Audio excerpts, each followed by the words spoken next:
চট্টগ্রামের আঞ্চলিক ভাষায় তাকে খাল্লৌমলই বা খালের মৌলভী বলা হয়।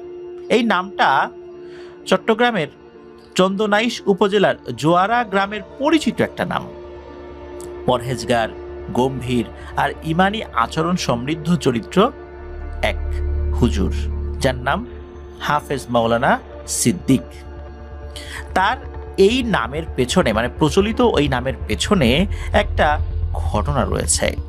শোনা যায় তার এই ঘটনাটা অত্যন্ত রোমহর্ষক, চমকপ্রদ এবং ভয়েরও বটে। চলুন সেই ঘটনাটি এখন আপনাদেরকে শোনাই। ইছামতি নদী চট্টগ্রামের রাঙ্গুনিয়া এলাকা দিয়ে বয়ে গেছে। যখন বুদ্ধি হয়েছে তখন থেকেই মাওলানা সিদ্দিক সাহেবের ইসলাম ধর্ম এবং পবিত্র কোরআন সম্পর্কে এক নিগুড় শাশ্বত আকর্ষণ ছিল। আজ থেকে 28 থেকে 30 বছর আগের কথা। তখন সালটা কত হবে আপনারাই অনুমান করুন। এখন তো 2025 সাল। তো তখন কিন্তু ওই এলাকায় এখন যেমন অনেক মাদ্রাসা হয়েছে, মসজিদ হয়েছে, তখন কম ছিল এগুলো। আর অভিজ্ঞ কোনো আলেম বা হাফেজের আধিক্য অতটা ছিল না। আর যারা ছিলেন তারা কিন্তু যথেষ্ট নামডাক এবং ইসলামিক যে জ্ঞান, এই জ্ঞান সম্পর্কে যথেষ্ট পাণ্ডিত্যের অধিকারী ছিলেন। ইসলাম সম্পর্কে ছেলের অগাধ আকর্ষণ দেখে এই সিদ্দিক সাহেবের পিতা উনি সিদ্ধান্ত নেন ছেলেকে কোরআনের হাফেজ বানাবেন। স্থানীয় এক হুজুরের শরণাপন্ন হলে তিনি জানান যে তার এখন বয়স হয়ে গেছে, এখন আর সেই ধকলটা নিতে পারেন না। একটা স্টুডেন্টকে হাফেজ বানানোর পেছনে যে শ্রমটা দিতে হয়, যে সময়টা দিতে হয়, ওনার শরীর এই ধকলটা এখন আর নিতে পারবে না। তো উনি অন্য আরেকটা জায়গার কথা জানান যে আপনি আরেকজন আলেমের সন্ধান দিচ্ছি, সেখানে যান। তো রাঙ্গুনিয়ার ঘাটচেক এলাকায় তৎকালীন সময়ে প্রসিদ্ধ একজন আলেম ছিলেন, তার কথা জানান।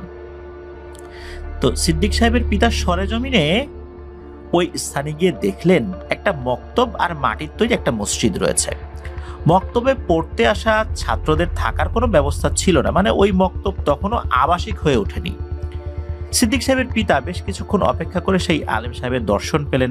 বেশ সাধাসিধে একজন মাঝ বয়সী ভদ্রলোক, তার চোখে মুখে এক অদ্ভুত নূরের ছটা যেন ঠিকরে বের হচ্ছে। হঠাৎ এমন কাউকে দেখে সালামের যেই প্রচলনটা রয়েছে, এই সালামটা দিতে উনি ভুলে যান। হুজুর কিন্তু সেটা ভুল করেননি। হুজুর উনি আগেই সালাম দেন। সালামের জবাবটা সিদ্দিক সাহেবের পিতা দেন। এরপর সেই হুজুরকে নিজের আসার কারণটা জানান। সেই আলেম সাহেব নিজের বক্তব্যের সীমাবদ্ধতার কথা কিন্তু সিদ্দিক সাহেবের পিতাকে জানান। বলেন যে এত দূর থেকে আপনি আসছেন, কিন্তু এখানে তো আবাসিক ব্যবস্থা নাই। এখন কতদিন আর এরকম করে রাখবো? আবাসিক ব্যবস্থা তো করা দরকার। যেহেতু আপনি আসছেন, দেখি কোনো একটা ব্যবস্থা ইনশাল্লাহ করে ফেলবো। তো স্থানীয় এক লোকের সাথে কথা বলে তিনি সিদ্দিক সাহেবের পিতাকে বলেন যে ওই লোকের বাড়িতে পড়াশোনা করতে পারবেন, তারপরে খাওয়া দাওয়া করতে পারবেন, কোনো সমস্যা হবে না। আর সাধ্যমতো আপনি শুধু এই মসজিদ বক্তব্যের জন্য কিছু দান খয়রাত করবেন, তাতেই হবে। সিদ্দিক সাহেবের পিতা খুব আনন্দিত হন আলেমের এই আন্তরিকতায়, খুব খুশি হন যে অপরিচিত একটা লোকের সন্তানকে লেখাপড়া করানোর জন্য উনি আরেকজন ব্যক্তিকে বলে থাকা খাওয়ার বন্দোবস্ত করে দিলেন। আসলেই তার এই আন্তরিকতা সিদ্দিক সাহেবের পিতাকে মুগ্ধ করে। তো উনি খুশি হয়ে ওনার কাছ থেকে বিদায় নিয়ে যান। কিছুদিন পর সিদ্দিক সাহেবকে নিয়ে যান সিদ্দিক সাহেবের পিতা রাঙ্গুনিয়ার ঘাটচেক এলাকায় সেই আলেমের কাছে। নিজের সন্তানকে আলেমের কাছে তুলে দিয়ে বিদায় নেন সিদ্দিক সাহেবের পিতা। শুরু হয় সিদ্দিক সাহেবের কোরআন শিক্ষা। দিন যায়, মাস যায়, বছর যায়, এভাবে ধারাবাহিকভাবে সিদ্দিক সাহেব কোরআনের হাফেজ হয়ে ওঠেন। সেই আলেম উনি বিভিন্নভাবে সিদ্দিক সাহেবকে কোরআনের যেই হেফজ, এই হেফজটা দৃঢ়ভাবে অন্তরে যেন বসে যায়, যে কলা কৌশলগুলো আছে, খুব জটিল পদ্ধতি প্রয়োগ করে সিদ্দিক সাহেবকে খুব ভালো মানের একজন হাফেজ বানান এবং বিভিন্নভাবে তার পরীক্ষাও নেন। বর্তমান সময়ে বিভিন্ন মাদ্রাসাগুলোতে, বিশেষ করে হেফজ মাদ্রাসাগুলোতে সবক প্রদানের কিছু আনুষ্ঠানিকতা রয়েছে। তবে যেহেতু ওইটা একটা ছোট্ট মাদ্রাসা ছিল, ওইখানে ওই ধরনের কোনো আনুষ্ঠানিকতা না থাকলেও শেষ দিকে এসে যখন সিদ্দিক সাহেবের হেফজ শেষ হয়, তখন সিদ্দিক সাহেবের মা বাবা সহ স্থানীয় কিছু মানুষজনকে সাথে নিয়ে ওই মক্তবে ছোটখাটো একটা খাবারের আয়োজন করা হয়েছিল। সিদ্দিক সাহেবের পিতা সেই আলেমকে একান্তে জিজ্ঞেস করেন যে তিনি গুরু দক্ষিণা হিসাবে কি চান। সিদ্দিক সাহেবের পিতার কিন্তু টাকা পয়সার ওরকম কোনো সমস্যা ছিল না, গুরু দক্ষিণা উনি দিতে চান। সেই আলেম হেসে জবাব দেন, গুরু দক্ষিণার কথা যেহেতু বললেনই, তাহলে আমি দুটো জিনিস চাই, দেবেন তো? ইতস্তত বোধ করে সিদ্দিক সাহেবের পিতা জবাব দেন যে আমার সাধ্যের মধ্যে হলে আপনি যা চাইবেন আমি ইনশাল্লাহ তাই দেব। মৃদু হেসে সেই আলেম জবাব দেন, আমার প্রথম চাওয়া যে আমার প্রচার প্রসার বেশি হোক, এটা আমি চাই না, আর আপনি আমার কথা কাউকে বলবেন না। এ কথা শোনার পর সিদ্দিক সাহেবের পিতা অবাকই হন, কারণ ওনার কথা বললে আরো 10টা ছেলে যদি এখানে আসে, ওনার কাছে শিক্ষা গ্রহণ করে, তাহলে তো তারা সমাজের উন্নয়নে, এলমে দিন প্রচারে আরো বেশি ভূমিকা রাখবেন। কিন্তু কেন উনি এই আর্জিটা করলেন, এটা ওনার বোধগম্য না হলেও উনি প্রথমটা মেনে নেন যে ঠিক আছে, আপনার কথা আমি কাউকে বলবো না সেভাবে। এখন বলুন আপনার দ্বিতীয় আর্জি কি চান, গুরু দক্ষিণা হিসাবে আপনার দ্বিতীয় আর্জিটা কি? তখন সেই আলেম বলেন, আপনার ছেলে সিদ্দিককেই আমি চাই, আমার এই মক্তবের দায়িত্ব দিতে চাই। আমি তাকে মানুষের বিভিন্ন হিত সাধনকারী কিছু কোরআনী রুকিয়া শেখাতে চাই। কিছুক্ষণ চুপ থেকে আলহামদুলিল্লাহ বলে সম্মতিসূচক জবাব দেন সিদ্দিক সাহেবের পিতা। তিনি সিদ্দিক সাহেবের মাকে বিষয়টা জানালে তিনি নিজেও বেশ আনন্দেই বিষয়টা মেনে নেন। তারা তিনজনে সিদ্দিক সাহেবকে একান্তে জিজ্ঞেস করেন যে তিনি রাজি আছেন কিনা। মানে সিদ্দিক সাহেব যিনি, হাফেজ সিদ্দিক সাহেব, তো ওনারও তো একটা সম্মতির ব্যাপার আছে। গুরুর প্রতি সিদ্দিক সাহেবের ছিল অগাধ আস্থা, শ্রদ্ধা এবং ভালোবাসা। মূলত ইসলাম ধর্মের প্রতি নিগুড় শ্রদ্ধার কারণেই সিদ্দিক সাহেব রাজি হয়ে গেলেন। তার ওস্তাদকে উনিও খুব ভালোবাসতেন। বাড়িতে সপ্তাহখানেক ছুটি কাটিয়ে সিদ্দিক সাহেব পুনরায় যখন মক্তবে ফেরত আসেন, তখন দেখেন এক অদ্ভুত ব্যাপার। তার শিক্ষক সেই আলেম বেশ অসুস্থ।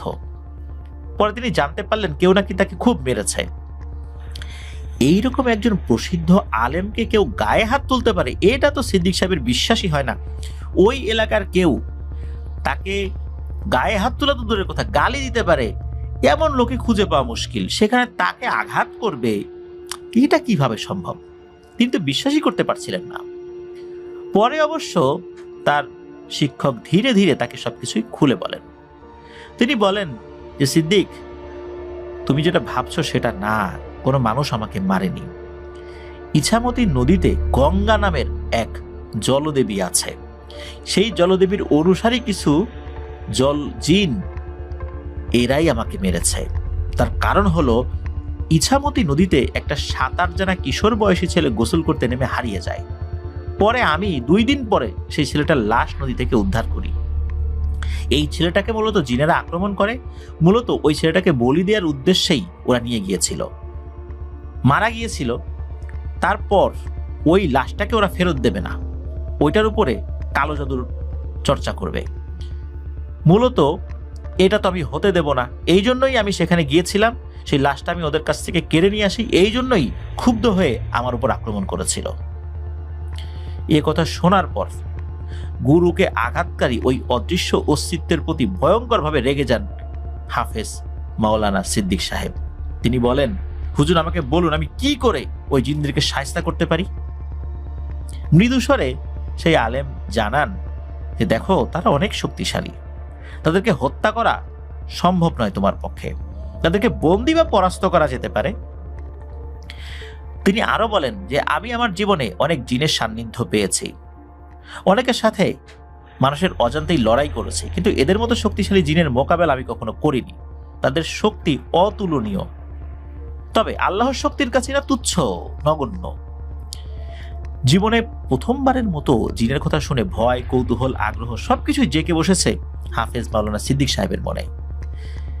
তিনি তার শিক্ষককে সেবার সাথে সাথে কোরআনী রুকিয়া আস্তে আস্তে ওনার কাছ থেকে শিখছিলেন, শিক্ষকের সেবাও করছিলেন। এভাবে 2-3 বছরের সুদীর্ঘ সাধনার পর হাফেজ মাওলানা সিদ্দিক সাহেব রুকিয়ার মাধ্যমে উনি মানুষের বিভিন্ন সমস্যার সমাধানে পারদর্শী হয়ে ওঠেন। সম্পূর্ণ শরিয়া নির্ভর যেই ট্রিটমেন্টগুলো, কোরআনিক যে ট্রিটমেন্টগুলো, হাদিস দ্বারা সমর্থিত যে ট্রিটমেন্টগুলো, উনি সেগুলো করতেন। কিন্তু গুরুর উপরে হামলাকারী ওই জিনদের প্রতিশোধ নিতে উনি কিন্তু মরিয়া। একদিন তার ওস্তাদকে জিজ্ঞেস করেন যে, হুজুর, আমি কি ওদেরকে এখন বন্দি করতে পারবো? একথা শোনার পর ওনার ওস্তাদ কিছুটা রাগ করেই বলে ওঠেন যে, সিদ্দিক, আক্রমণের বদলে আক্রমণ কখনোই শান্তির পথ নয়। আমাকে আক্রমণ করেছে, কিন্তু আমি তো প্রতিশোধ পরায়ণ হই নাই, তাহলে তুমি কেন এত রাগান্বিত হয়ে আছো? তাছাড়া আমি আগেও তো তোমাকে বলেছি তারা অনেক শক্তিশালী, তাদের বিরুদ্ধে অবতীর্ণ হওয়া মানে নিশ্চিত বিপদকে আমন্ত্রণ জানানো, আর তুমি তো এখনো ছোট। গুরুর এমন অভিমানী বক্তব্য শুনে শান্ত হয়ে যান সিদ্দিক সাহেব। তিনি মৃদুস্বরে জিজ্ঞেস করেন, হুজুর, তাহলে কি এর কোনোই সমাধান নেই? ওদেরকে শায়েস্তা করতে পারবো না? ওরা তো এভাবে আরো অনেকের জীবন নেবে। হুজুর জবাব দেন, আল্লাহর কাছে সমাধান নেই এমন কোনো সমস্যা কি এই বিশ্বজাহানের কোথাও আছে? এই পথে সবচেয়ে শক্তিশালী একটা জিন রয়েছে যে আসা যাওয়া করে। তার সাহায্য যদি নেওয়া যায় তাহলে ওদেরকে পরাস্ত করা যেতে পারে। এছাড়া ওদেরকে পরাস্ত করাটা অত্যন্ত কঠিন ব্যাপার। আমাদের পক্ষে ওদের সাথে যুদ্ধ করা সম্ভব নয়, কারণ এরা খুবই অবাধ্য, আর পানির জিনগুলো খুবই শক্তিশালী হয়ে ওঠে। তবে এই পথে যে শক্তিশালী জিনটা রয়েছে, এই জিনটাও কারো পোষ মানে না, কারো বাধ্য না। একমাত্র আল্লাহ সুবহানাহু ওয়া তাআলা ছাড়া সে কারো আনুগত্য স্বীকার করেনি, করবেও না কখনো। আর এদেরকে কখনোই সাধনা করে বসে আনা যায় না, তবে তাদেরকে আহ্বান করা যায়। যদি এমন কোনো কাজ হয় যেই কাজে মানুষের কল্যাণ নিহিত আছে, তাহলেই শুধু তাকে দিয়ে ওই কাজটা করিয়ে নেওয়া যায়। এছাড়া তাকে যে বন্দি করা যাবে, পরাস্ত করা যাবে বা বসে এনে ইচ্ছামতো কাজ করা যাবে, এটা সম্ভব নয়। আর কোনোভাবে তাকে আহ্বানের ক্ষেত্রে যদি ভুল হয় তাহলে কিন্তু প্রাণ সংহার নিশ্চিত। একথা শোনার পর হাফেজ সিদ্দিক সাহেব সাহসী কণ্ঠে জবাব দেন, আমি করব এদের বশ। তবে কিভাবে এটা হবে সেটা তো সিদ্দিক সাহেবকে জানতে হবে। ছাত্রের মুখে এই ভয়ঙ্কর শক্তিশালী জিনকে বশ করার কথা শুনে ওস্তাদ তো রীতিমতো অবাক হয়ে যান। যে সাহস আজ অবধি তিনি নিজেই করেননি কখনো, অথচ তার এক ছাত্র যে সদ্য রুকিয়া শিখেছে, এক নবীন হাফেজ এই সাহস করেছে। একথা শোনার পর আলেম সাহেবের মনে বেশ খুশি অনুভূত হয়। তিনি চিন্তা করেন অন্তত তার একজন যোগ্য উত্তরসূরি তিনি পেয়েছেন। ছাত্রের এমন নেক উদ্দেশ্য সাহসে উদ্বুদ্ধ হয়ে আলেম সাহেব সিদ্ধান্ত নেন তিনি সবচেয়ে শক্তিশালী এই জিনকে আহ্বান করার কঠিন এবং বিপজ্জনক রুকিয়া তিনি শেখাবেন, যদিও বা তিনি তাকে কখনো আহ্বান করেননি। হুজুর তার ছাত্র এই হাফেজ সিদ্দিক সাহেবকে কিছু শর্ত জুড়ে দেন। সেটা হচ্ছে, কখনো কোনো অসৎ উদ্দেশ্যে কোনো রুকিয়া করা যাবে না। আর ওই জিনকে আহ্বান করার একটা শর্ত রয়েছে, সেটা হচ্ছে যে আল্লাহর উপর পূর্ণ আস্থা এবং ভরসা রেখে, ওই জিনের উপর ভরসা করা যাবে না, আল্লাহর উপর পূর্ণ আস্থা ও ভরসা রেখে শরীয়ত যতটুকু অনুমতি দেয় তার মধ্যে ওই জিনকে ডাকা যাবে। আর আরেকটা শর্ত হচ্ছে, কখনো নিজে থেকে কারো কাছে নিজের প্রশংসা বা প্রচার করা যাবে না। এই শর্তগুলো সিদ্দিক সাহেব মেনে নেন। এরপর সেই হুজুর বিভিন্ন সূরা, তারপরে আরো জটিল কিছু পদ্ধতি, সেগুলো আস্তে আস্তে ওনাকে শেখাতে থাকেন এবং কঠোরভাবে সাধনার পথে নামিয়ে দেন হাফেজ সিদ্দিক সাহেবকে। একদিন, দুদিন করে টানা 21 দিন কঠিন সাধনা করে এরপর চূড়ান্তভাবে সেই শক্তিশালী জিনকে আহ্বান করবেন। তবে এখানে একটা মজার বিষয় রয়েছে, এই যে সাধনাটা এটা শুরু করা হয়েছিল পবিত্র রমাদান মাসে এবং শবে কদরের রাত্রে, স্পেশালি রমজানের শেষ 10 দিনের কোনো এক বেজোর রাত্রে। নির্দিষ্টভাবে তো শবে কদর কোন রাত বলা মুশকিল, তবে ওনারা শেষ 10 দিনের কোনো এক বেজোর রাত্রে, যেই দিন 21 দিন পূর্ণ হবে, কারণ সাধনাটা রমজান মাসে শুরু করেছিলেন। রমজান মাসে শুরু করার পেছনে কারণ হিসাবে সেই ওস্তাদ জানিয়েছিলেন যে রমজানের শেষ 10 দিন, বিশেষ করে বেজোর রাত্রে, যে কোনো রাত্রে তো শবে কদর হতে পারে, তখন যত শক্তিশালী জিনই হোক না কেন তারা অনেকটাই নিস্তেজ থাকে, শক্তি তাদের কম থাকে। ওই সময় তারা নিজেদের বাহাদুরি দেখাতে পারে না। বাহাদুরি থাকলেও, ভালো জিনদের যদি বাহাদুরি থাকে তখন তারা দেখায়ও না, দেখাতে পারেও না, আর খারাপ জিনদের সেই কালো জাদুগুলোও ওভাবে কাজ করে না। এই জন্যই মূলত ওই শক্তিশালী জিনকে আহ্বান করার একটা সুবর্ণ সুযোগ তারা বেছে নিয়েছিলেন। যথারীতি তাহাজ্জুদের নামাজ আদায় করে দুজনেই নির্দিষ্ট রুকিয়া শুরু করে দেন। অল্প সময় পরে দুজনেই অনুভব করেন ভয়ঙ্কর রকমের ভূমিকম্প শুরু হয়ে গেছে চতুর্দিকে।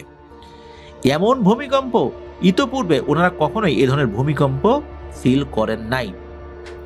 এদিকে এই যে সিদ্দিক সাহেব, উনি তো ওনার গুরুর হাত শক্ত করে চেপে ধরে বসে আছেন, ভয় পাচ্ছেন উনি। তবে ওনার গুরু তাকে শান্ত হয়ে বসে থাকার জন্য ইশারা দেন। এরপরই হঠাৎ করে বাইরে থেকে অদৃশ্য কণ্ঠে সালাম শোনা যায়। হুজুর সালামের ফিরতি জবাব দেন। ওই অদৃশ্য সত্তাটি বলেন, হুজুর, আমাকে ডাকার দুঃসাহস করার কারণটা কি আমি জানতে পারি? ঠিকঠাক মতো জবাব দেবেন, অনুরোধ করি।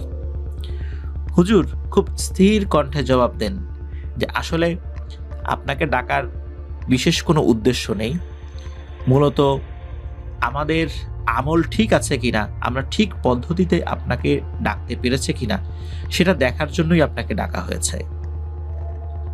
একথা যখন ওনারা বলেন, পেছন থেকে মনে হলো গম্ভীর শব্দ। অনেক সময় আমরা বলি না হুম, মানে কোনো জিনিস শোনার পরে আমরা সম্মতি দিলাম বা চিন্তা করছি যে হুম, এরকম, তো এরকম একটা আওয়াজ আসে, মনে হচ্ছে যে উনি কিছু ভাবলেন বাইরে থেকে। এরপর আর কোনো আওয়াজ শোনা যায় না। মানে তাদের এই উত্তর শুনে উনি খুশিও হন নাই, বেজারও হন নাই। তবে এতটুকু বোঝা যায় যে ওই অদৃশ্য সত্তাটি চলে গিয়েছে এখান থেকে। বেশ কিছুক্ষণ চুপচাপ থাকার পর হুজুর বলেন যে সিদ্দিক, দেখেছ এই জিনিসটা আসলে কি ভয়ঙ্কর অনুভূতি হয়, নিশ্চয়ই বুঝতে পেরেছ।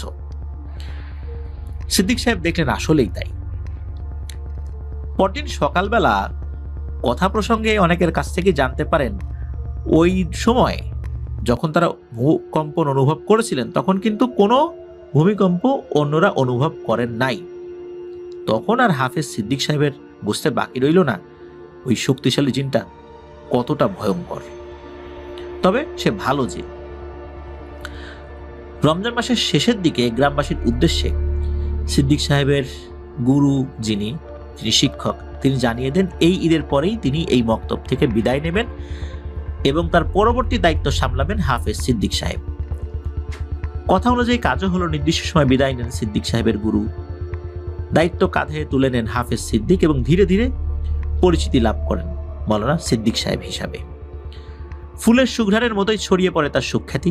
অনিচ্ছা সত্ত্বেও লোকমুখে ছড়িয়ে পড়ে মাওলানা সিদ্দিক সাহেবের নাম। একবার এক গ্রামে এক বিয়ের অনুষ্ঠান শেষ করে ইসামতি নদীতে নৌকায় করে বরযাত্রী বিদায় নিচ্ছে। বরযাত্রী যতজন আসার কথা ছিল, কোনো কারণে তার অর্ধেক মাত্র বরযাত্রী গিয়েছিল কনের বাড়িতে।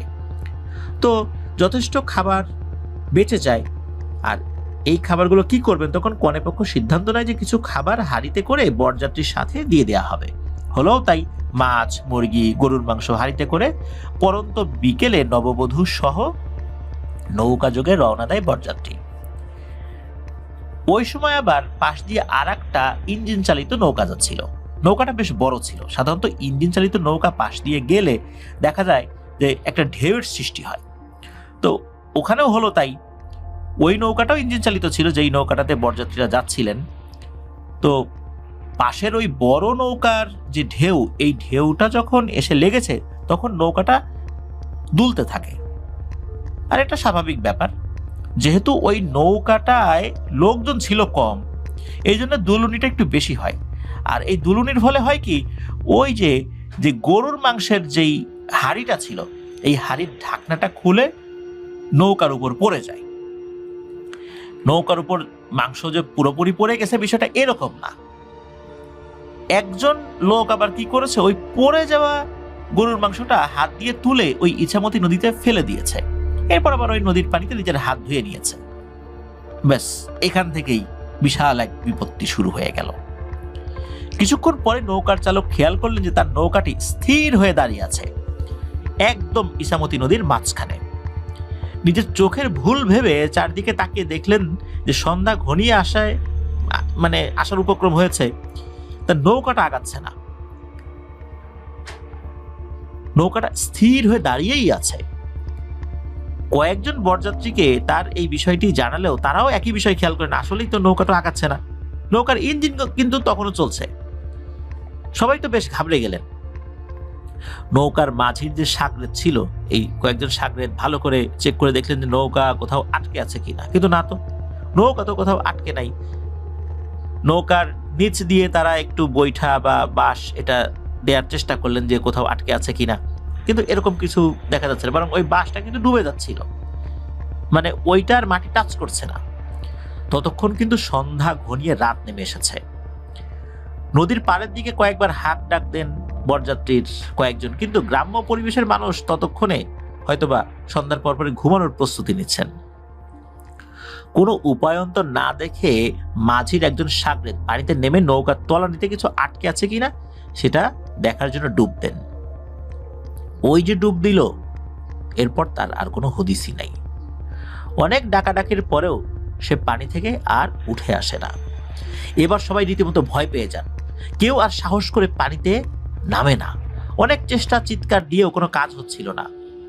পুরোটা রাত ওই নৌকাটা পানির মধ্যে শুধু একটু ডানে বায়ে ঘোরে, কিন্তু সামনে পেছনে আর নড়ে না। এদিকে ওই সময় তো কারো কাছে মোবাইল ফোন ছিল না যে কাউকে ফোন করে ডেকে নিয়ে আসবে। শেষ রাতের দিকে ওই বরযাত্রীরা খেয়াল করলেন নৌকাটা খুব ধীরে ধীরে আস্তে আস্তে পানিতে ডুবতে শুরু করেছে, কিন্তু নৌকার মধ্যে কিন্তু পানি উঠছে না।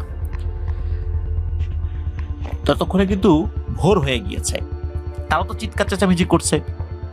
তখন কিন্তু লোকজন নদীর তীরে জড়ো হতে থাকে। অনেকেই কি করেছে, তাদেরকে ডাকাত সদস্য ভেবে সাহায্য করার বদলে উল্টো আক্রমণ করার সিদ্ধান্ত নেন। এদিকে অল্প অল্প করে নৌকাটি তখনও ডুবে যাচ্ছিল। কয়েকটা নৌকা নিয়ে কয়েকজন গ্রামবাসী ওই নৌকার পাশে যেতে চাইলেও পারছিলেন না। মনে হচ্ছে ওই নৌকাগুলো আটকে যাচ্ছে অথবা ওই নৌকার মাথা ঘুরে যাচ্ছে। এরপরই মূলত সকলের কাছে এক রহস্যময় ভয়ের আবহ সৃষ্টি হয়। স্থানীয় ওঝা কবিরাজ নিয়ে আসা হয়। ওদিকে কিন্তু নৌকা আস্তে আস্তে ডুবছে, খুব যে দ্রুত ডুবছে বিষয়টা এরকম না, কিন্তু তারা এসেও বলেন যে এটা তাদের দ্বারা সম্ভব হবে না। আশেপাশে কিছু ওঝা কবিরাজ থাকে না, সবাই তখন বলে দ্রুত মৌলানা সিদ্দিক সাহেবকে খবর দাও। তখন তাকে খবর দেওয়া হলো।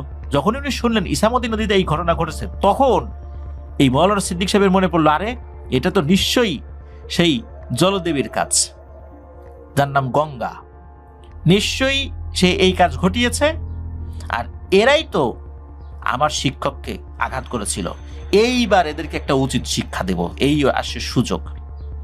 এবার ওদেরকে শিক্ষা না দিয়ে আমি যাব না, এসপার ওসপার করে ছাড়বো। উনি দ্রুত রওনা দেন সেই জায়গার উদ্দেশ্যে। উনি সেখানে পৌঁছে যান। উনি গিয়ে দেখেন যে ওই নৌকাটা খুব আস্তে আস্তে ডুবছে, মানে খুব স্লো, মানে খুবই স্লো, কিন্তু ডুবছিল। উনি তো খুব বেশি দূরে ছিলেন এখান থেকে, বিষয়টা এরকম না, তাড়াতাড়ি পৌঁছে গিয়েছিলেন। উনি ওখানে যাওয়ার পর কিছু রুকিয়া করেন, দেখলেন কাজ হচ্ছে না। এক পর্যায়ে উনি কিছু জিনকে আহ্বান করেন, যেই জিনেরা তার উস্তাদের কাছে আসতেন, তাদেরকে আহ্বান করেন।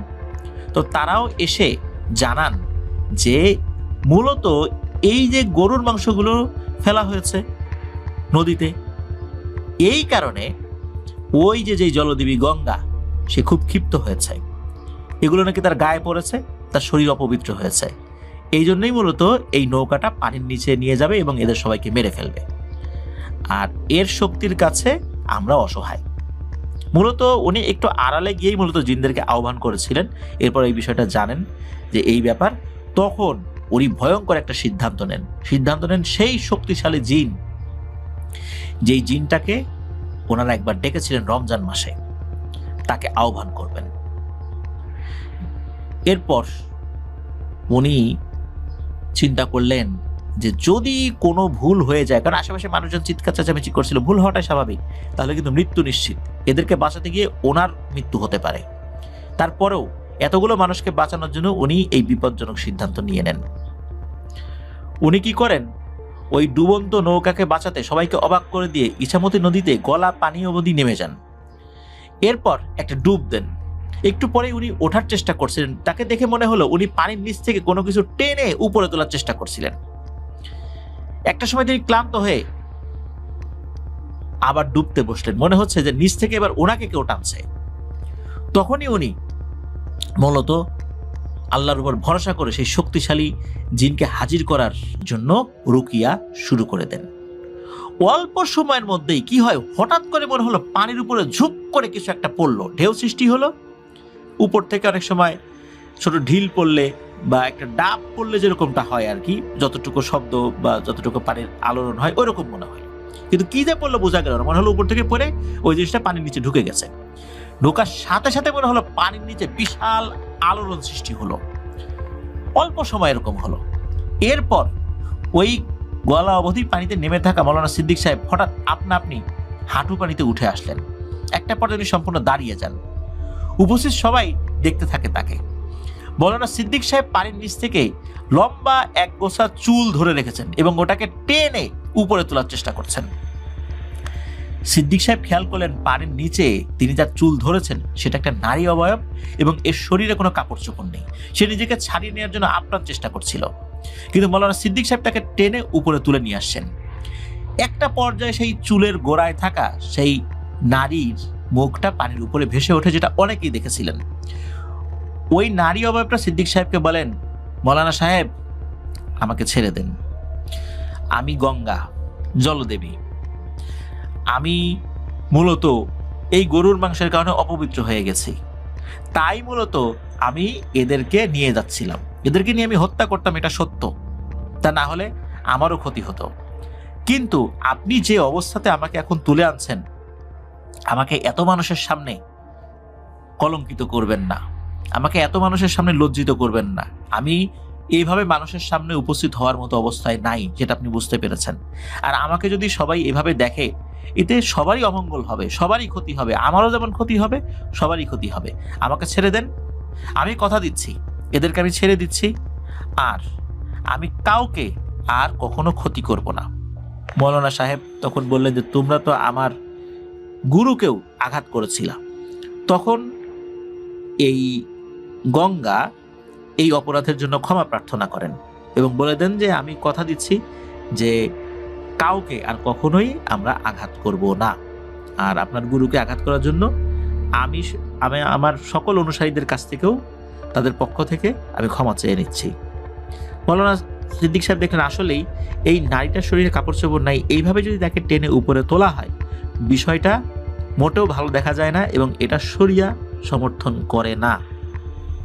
আর তাকে যদি এভাবে মানুষের সামনে উপস্থিত করা হয়, তাহলে কোনো একটা জিনকে এইভাবে মানুষের সামনে উপস্থিত করাটা এটা শরিয়া অ্যালাউ করে না, এটা উনি চিন্তা করলেন। আর তার ওই অবস্থায় তো কোনোভাবেই এটা আসলে উপস্থিত করা যেত না। এরপর উনি বলেন ঠিক আছে আমি তোমাকে ছেড়ে দিচ্ছি। তখন ওই গঙ্গা বলেন যে এই আশেপাশের অল্প একটু জায়গায় কখনো যেন কোনো গরুর মাংস না ফেলা হয়, কারণ এই জায়গাটাতে আমি থাকি এবং আমার অনুসারীরা থাকে। তখন মৌলানা সিদ্দিক সাহেব বলেন আচ্ছা তাই হবে, আমরা গ্রামবাসীদেরকে এই বিষয়টা জানিয়ে দেব, আর তুমিও কারো ক্ষতি করো না। তখন ওই গঙ্গা প্রতিশ্রুতি দিয়ে ওখান থেকে চলে যায়। সকলের চোখের সামনেই ওই নৌকাটা আবার ভেসে ওঠে, নৌকাটা আবার চলতে শুরু করে। আর এদিকে কি হয়, ওই যে একজন সাগরেদ যিনি হারিয়ে গিয়েছিলেন ডুব দিয়ে, তার লাশটাও ভেসে ওঠে, কারণ ততক্ষণে তো তাকে মেরেই ফেলেছে, নেওয়ার সাথে সাথেই মেরে ফেলেছে। মৌলানা সিদ্দিক সাহেবের অনুরোধে ইসামতি নদীর নির্দিষ্ট কিছু জায়গা দিয়ে এখনো নাকি গরুর মাংস পরিবহন করাই নিষেধ। ফেলা তো দূরের কথা, পরিবহন করাই নিষেধ। এমনি গরু পরিবহন করা যায়, কিন্তু কোনো গরুর মাংস, গরুর হাড় এগুলো পরিবহন করা যাবে না। তো পরবর্তীতে আরো একটি ব্যাপার ঘটে, সেটা হচ্ছে যে এই যে যিনি জলদেবী গঙ্গা, উনি নাকি এই সিদ্দিক হুজুরকে একটা উপাধি দিয়েছিলেন। সেই উপাধিটা হচ্ছে খাল্লৌ মলই, স্থানীয় ভাষায় বলা হয় খালের মৌলভী। পরবর্তীতে সিদ্দিক সাহেব সেই জলদেবী গঙ্গার দেয়া উপাধিতেই সবচেয়ে বেশি পরিচিতি লাভ করেন খাল্লৌ মলই হিসাবে। তো এই ঘটনাটি জয় বড়ুয়া ভাই কার কাছ থেকে সংগ্রহ করেছেন এটা বললে আপনারা চমকে উঠবেন। এই ঘটনাটি জয় বড়ুয়া ভাই সংগ্রহ করেছেন খোদ নারায়ণ তান্ত্রিকের কাছ থেকে। মজার বিষয় হলো, নারায়ণ তান্ত্রিক উনি নিজেও বেশ কয়েকবার এই খাল্লৌ মলই বা এই সিদ্দিক হুজুরের সাথে দেখা করতে গিয়েছেন, তার সাথে তার সম্পর্ক ভালো ছিল। এখনো এই সিদ্দিক হুজুর নাকি আছেন, ভালো আছেন, সুস্থ আছেন। তো এটাই হচ্ছে বিষয়, যে নারায়ণ তান্ত্রিকও এই সিদ্দিক হুজুরকে খুব সম্মান করেন। কথায় কথায় এই ঘটনাটা নারায়ণ তান্ত্রিক সিদ্দিক হুজুরের কাছ থেকে জানতে পেরেছিলেন। প্রিয় লিসেনার্স, দেখুন দারুণ একটি ঘটনা, আমার কাছে খুবই ভালো লেগেছে ঘটনাটি, যেখানে পানির নিচের এক জিন এসে হুজুরকে একটা উপাধিও দেয় এবং একটা শর্ত জুড়ে দেয়। সেই শর্ত অনুযায়ী এখনো সেখানকার লোক গরুর মাংস বা হাড় এগুলো ওই নির্দিষ্ট অংশ দিয়ে পরিবহন করে না। প্রিয় লিসেনার্স, চলুন চলে যাব জয় বড়ুয়ার পাঠানো। স্বাগতম জানাচ্ছি প্রিয় লিসেনার্স আমাদের চাঁদ রাত স্পেশাল এপিসোডের দ্বিতীয় ঘটনায়। এখন যেই ঘটনাটি আপনাদের সাথে শেয়ার করবে, এই ঘটনাটি জয় বড়ুয়া ভাই সংগ্রহ করেছেন, যার কাছ থেকে, তার নাম শফিকুল ইসলাম বাবুল। এই বাবুল ভাইয়ের একটা প্রেস রয়েছে। জয় বড়ুয়া ভাই যেই বেসরকারি হসপিটালে চাকরি করেন, সেই হসপিটালের যত প্রেসের কাজ, এই কাজগুলো এই বাবুল ভাইয়ের প্রেস থেকেই ওনারা করিয়ে থাকেন। তো বাবুল ভাইয়ের কাছ থেকে মূলত ঘটনাটি উনি সংগ্রহ করেছেন। ঘটনাটির সময়কাল জানা যায় 1980 থেকে 85 সালের মধ্যবর্তী কোনো একটা সময়। ঘটনাটি ঘটেছিল চট্টগ্রাম জেলার সাতকানিয়া উপজেলার কালিয়া ইয়স ইউনিয়নে। তো যার সাথে ঘটে তার নামটা জানা যায় না, তবে তার ছেলের নাম হচ্ছে হাসু। সবাই তাকে হাসুর বাপ বলতেন আর কি। তো হাসুর বাপ, ওনার কর্মচারী এবং হাসুর বাবার পরিবার, এরাই এই ঘটনার সাথে সংশ্লিষ্ট ব্যক্তিবর্গ। তো হাসুর বাপ তখনকার সময়ে একজন বেশ নামি দামি কৃষক ছিলেন। নামি দামি কৃষক বলতে ওনার নাম ডাক ছিল বেশ ভালোই আর কি। তো নিজের জমির সাথে সাথে তিনি অন্যের জমিও বর্গা নিয়ে চাষাবাদ করতেন। ধান রোপণ করা আর ধান কাটার সময় তিনি বাড়িতে দিনমজুর খাটাতেন। 5-6 জনের দিনমজুর সবসময় তার বাড়িতে থাকতই। একবার এক চাষের মৌসুমে বিকাল নাগাদ এই হাসুর বাবার 2 জন কর্মচারী স্থানীয় একটা বড় পুকুর থেকে পানি সেচ দিয়ে জমিতে দিচ্ছিলেন।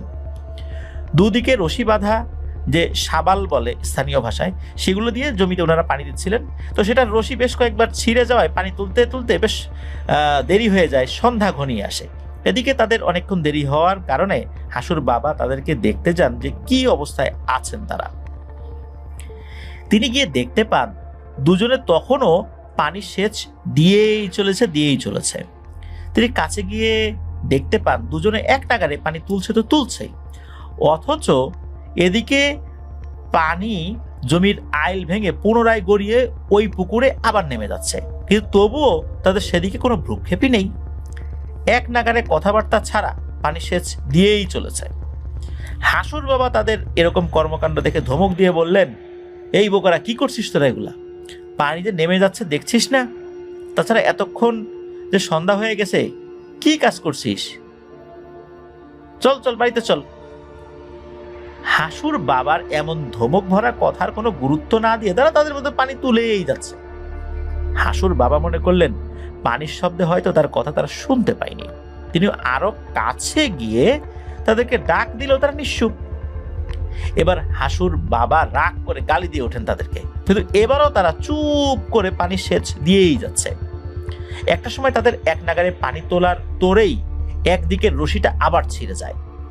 সেই শাবালটা একজনের রশিতে আটকে আছে, অথচ দুজনেই পানি তোলার মতো করে রশি টেনেই যাচ্ছে। এমন পাগলাটে কাণ্ড দেখে হাসুর বাবা একজনকে গিয়ে পা দিয়ে ধাক্কা দিতেই সে জমির মধ্যে মুখ থুবড়ে পড়ে। জমিতে পড়ার সাথে সাথেই সে যেন জ্ঞান ফিরে পেয়ে উঠে দিক বিদিক না তাকিয়েই দেয় ভো দৌড়। ও মা গো, ও বাবা গো বলে দৌড়ে গ্রামের দিকে চলে যায়। তার পাগলামো দৌড় দেখে হাসুর বাবা কতক্ষণ চুপ থেকে আর একজন কর্মচারীর দিকে তাকিয়ে দেখলেন সে আগের মতোই তার দিকে রশিটা পানি তোলার মতো করে টেনেই চলছে। অথচ রশি ছিঁড়ে গেছে, ওইটা দিয়ে আর পানি উঠছে না, কিন্তু তার হাতে থাকা রশি সে টেনে যাচ্ছে।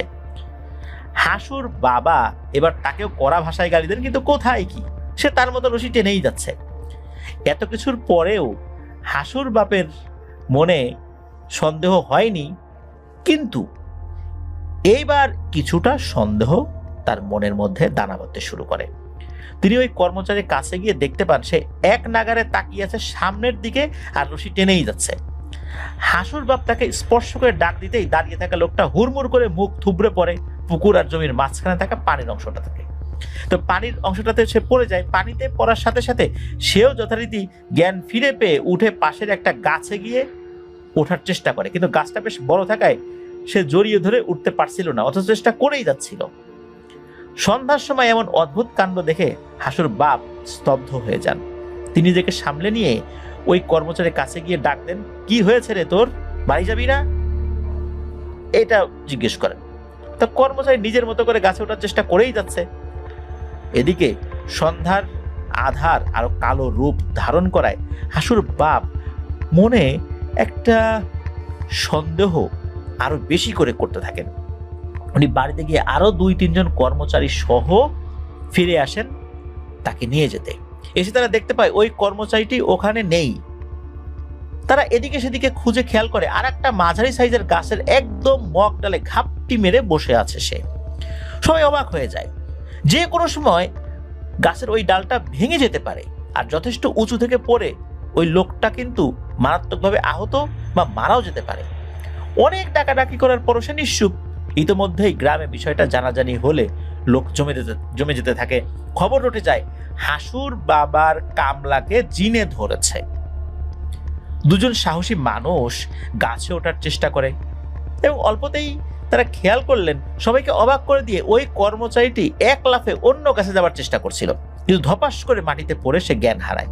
তাকে উদ্ধার করে দেখা গেল ঝোপঝাড়ের উপর আছড়ে পড়ায় কিছু কিছু জায়গায় ছিঁড়ে যাওয়া বাদে বিশেষ তেমন কোনো ক্ষতি হয়নি আল্লাহর রহমতে, কিন্তু তার জ্ঞান ফেরত আসছিল না। স্থানীয় এক হুজুর এসে ঝাড়ফুঁক করে যান এবং বলেন যে তাকে বিশ্রামে রেখে ধীরে ধীরে জ্ঞান ফেরানোর চেষ্টা করতে। এদিকে অপর কর্মচারীটি সেই ভেজা কাপড়ে কাদামাটি নিয়ে তখনও তাদের থাকার ঘরের এক কোণে বসে আছে, কারোর সাথেই কোনো কথা বলছিল না। সেই হুজুর তাকেও ঝাড়ফুঁক করেন। সারা রাত অনেক চেষ্টার পরেও সে কারোর সাথে কোনো কথা বলেনি। বাকি কর্মচারীগুলো অনেক চেষ্টায় তাকে ভেজা কাপড় খুলে শুকনো কাপড় পরিয়ে দেন। পরদিন একদম ভোর হতেই অজ্ঞান কর্মচারীর জ্ঞান ফেরত আসে এবং এতক্ষণ নিশ্চুপ থাকা কর্মচারীটিও হাউমাউ করে কাঁদতে শুরু করে। অন্য কর্মচারীরা হাসুর বাবাকে খবর দিলে তিনি এসে জিজ্ঞেস করেন কি হয়েছিল সেখানে। একজন জ্ঞান ফিরলেও কথা বলছিল না, অপরজন বলছে যে পানি সেচ দিতে দিতে বেশ কয়েকবার এই শাবালের রশিটা ছিঁড়ে যাচ্ছিল। তা আমরা 2 থেকে 3 বার সেটা ঠিকও করি, কিন্তু তখনও যথেষ্ট পানি তোলা হয়নি, আর এজন্য আমরা সিদ্ধান্ত নেই সন্ধ্যা হলেও কাজটা শেষ করেই যাব। সূর্য ডোবার পরে আমি হঠাৎ খেয়াল করি যে ওর পেছনে লম্বা চুলওয়ালা, ওর বলতে ওই যে আরেকজন কর্মচারী অজ্ঞান হয়েছিল তার কথা বলছে আর কি, যে ওর পেছনে লম্বা চুলওয়ালা ময়লা কাপড় পরা এক মহিলা দাঁড়িয়ে আছে। আলোর অভাবে আমি মনের ভুল ভেবে ভালো করে তাকাতেই দেখি না, আসলেই ওর পেছনে কেউ দাঁড়িয়ে আছে। এরপর দেখলাম ওই অবয়বটা সাঁ করে ওর শরীরে ঢুকে গেছে। আমি চিৎকার দিতে যাব, দেখি আর কিছুই মনে নাই। পরে জমির পানিতে পড়ে আবার জ্ঞান আসে। আমি দৌড়ে চলে আসি। আর এই ভিটায় ঢুকতে দেখি আমার শরীর থেকে ওই রকমের একটা মেয়ের অবয়ব দৌড়ে আপনাদের রান্নাঘরের দিকে ঢুকে গেছে। আমি অনেক চেষ্টা করেছি কথা বলার, কিন্তু পারিনি। এখন সূর্যের আলো দেখার সাথে সাথে মনে হলো আমি কথা বলতে পারছি। তো এই কর্মচারীর কথা শেষ হতেই এতক্ষণ চুপ থাকা সদ্য জ্ঞান ফিরে পাওয়া কর্মচারীটাও বলে ওঠে, আমিও তো তোর পেছনে এমন একটা অবয়ব দেখেছি। তোকে ডেকে বলতে যাব তখনই আমার শরীরে কাঁপুনি দিয়ে ওঠে, আমার আর কিছু মনে নাই। পরে পানিতে পড়ে জ্ঞান আসলে আমি দেখি যে আমাকে গাছে চড়ানোর জন্য কেউ নিয়ে যাচ্ছে বলে মনে হলো। একটা সময় খেয়াল করলাম আমি উঁচু থেকে মাটিতে পড়ে যাচ্ছি। এই দুই কর্মচারী এসব কথা শুনে বেশ একটু বিরক্ত এবং হতভম্ব হয়ে যান হাসুর বাবা। তিনি বলেন, এগুলো তোদের মনের ভুল, বাদ দে, এসব কিছু না, এখন কিছু খা। কিছু খাসনি রাতের বেলা? তো তারা বলেন, না, আমরা বাড়ি চলে যাব, আমরা এখানে থাকবো না। হাসুর বাবা বলেন, ঠিক আছে যাবি, সমস্যা নাই, সুস্থ তো হওয়া, খাওয়া দাওয়া কর। তাদেরকে খাবার দিয়ে হাসুর বাবা আর বাকি কর্মচারী যারা আছেন যে যার কাজে চলে যান। সন্ধ্যা ঘনিয়ে এলো। গাছ থেকে পড়ে যাওয়া কর্মচারীটিকে আর খুঁজে পাওয়া যায় না। অনেক খোঁজাখুঁজির পরে খবর আসে গ্রামের মূল রাস্তার ধারে থাকা তাল গাছের উপরে সে বসে আছে। এই কথা শোনার পর সবাই আতঙ্কিত হয়ে যায়। তাল গাছটা কিন্তু বেশ উঁচু। গতকালই নাকি গাছটার উচ্চতা কম থাকায় গতকালকে গাছটার উচ্চতা নাকি ছিল কম, কিন্তু এখন বেশি। এটা কিভাবে সম্ভব? আর যদি এই গাছটা থেকে এখন সত্যি সত্যি লাফ দেয় তাহলে তার মৃত্যু নিশ্চিত। স্থানীয় ওই হুজুরকে আবার আনা হয়। তিনি সবাইকে ওই স্থান ছেড়ে চলে যেতে বলেন এবং কর্মচারীটাকে গাছ থেকে নামানোর বৃথা চেষ্টা করতে মানা করেন, যে চেষ্টা করে লাভ নাই, ওকে এখান থেকে নামানো যাবে না। তো হুজুরের কথা মতো সবাই চলেও যান। পরদিন সকালে সূর্য ওঠার সাথে সাথে গ্রামের দুজন মানুষ এসে খবর দিয়ে যায় যে গাছে থাকা কর্মচারীটি গাছ থেকে নামার জন্য আকুতি করছে সবার কাছে। তখন সবাই মিলে তাকে গাছ থেকে নামিয়ে আনেন। হুজুর তারা দুজনকে মসজিদে নিয়ে গিয়ে খুব ভালো করে রুকিয়া করে গা বন্ধ করে দেন। তারা দুজন বলতে একজন তো উপরে ছিল, আর একজন তো অন্য জায়গায় ছিল। এই দুজনকে নিয়ে আসেন এবং তাদেরকে বেশ ভালো করে ঝাড়ফুঁক করে দিয়েছেন। তো তাল গাছের চড়া লোকটাকে কিছু প্রশ্ন করেন। তাল গাছের চড়া লোকটা ফিরে এসে এই হাসুর বাবাকে বলেন যে সূর্য ডোবার সাথে সাথে আমাকে কে যেন ওই তাল গাছে চড়িয়ে নেয়, অথচ আমি জীবনেও তাল গাছে চড়িনি। পরে ফজরের সময় বা ফজরের পর যখন সূর্য ওঠা শুরু করেছে তখন আমি নিজেকে তাল গাছের আগায় আবিষ্কার করি। হাসুর বাবা রাতটা পার করেই আরেকজন কর্মচারী মারফত তাদের দুজনকে তাদের বাড়িতে পাঠিয়ে দেন। কিন্তু ঘটনার রেশ তখনও রয়ে যায়। দুদিন পর এক সন্ধ্যায় হাসুর মা দুজন দিনমজুর এবং তাদের পরিবারের 5 জন সহ মোট 7 জনের খাবার রান্না করে।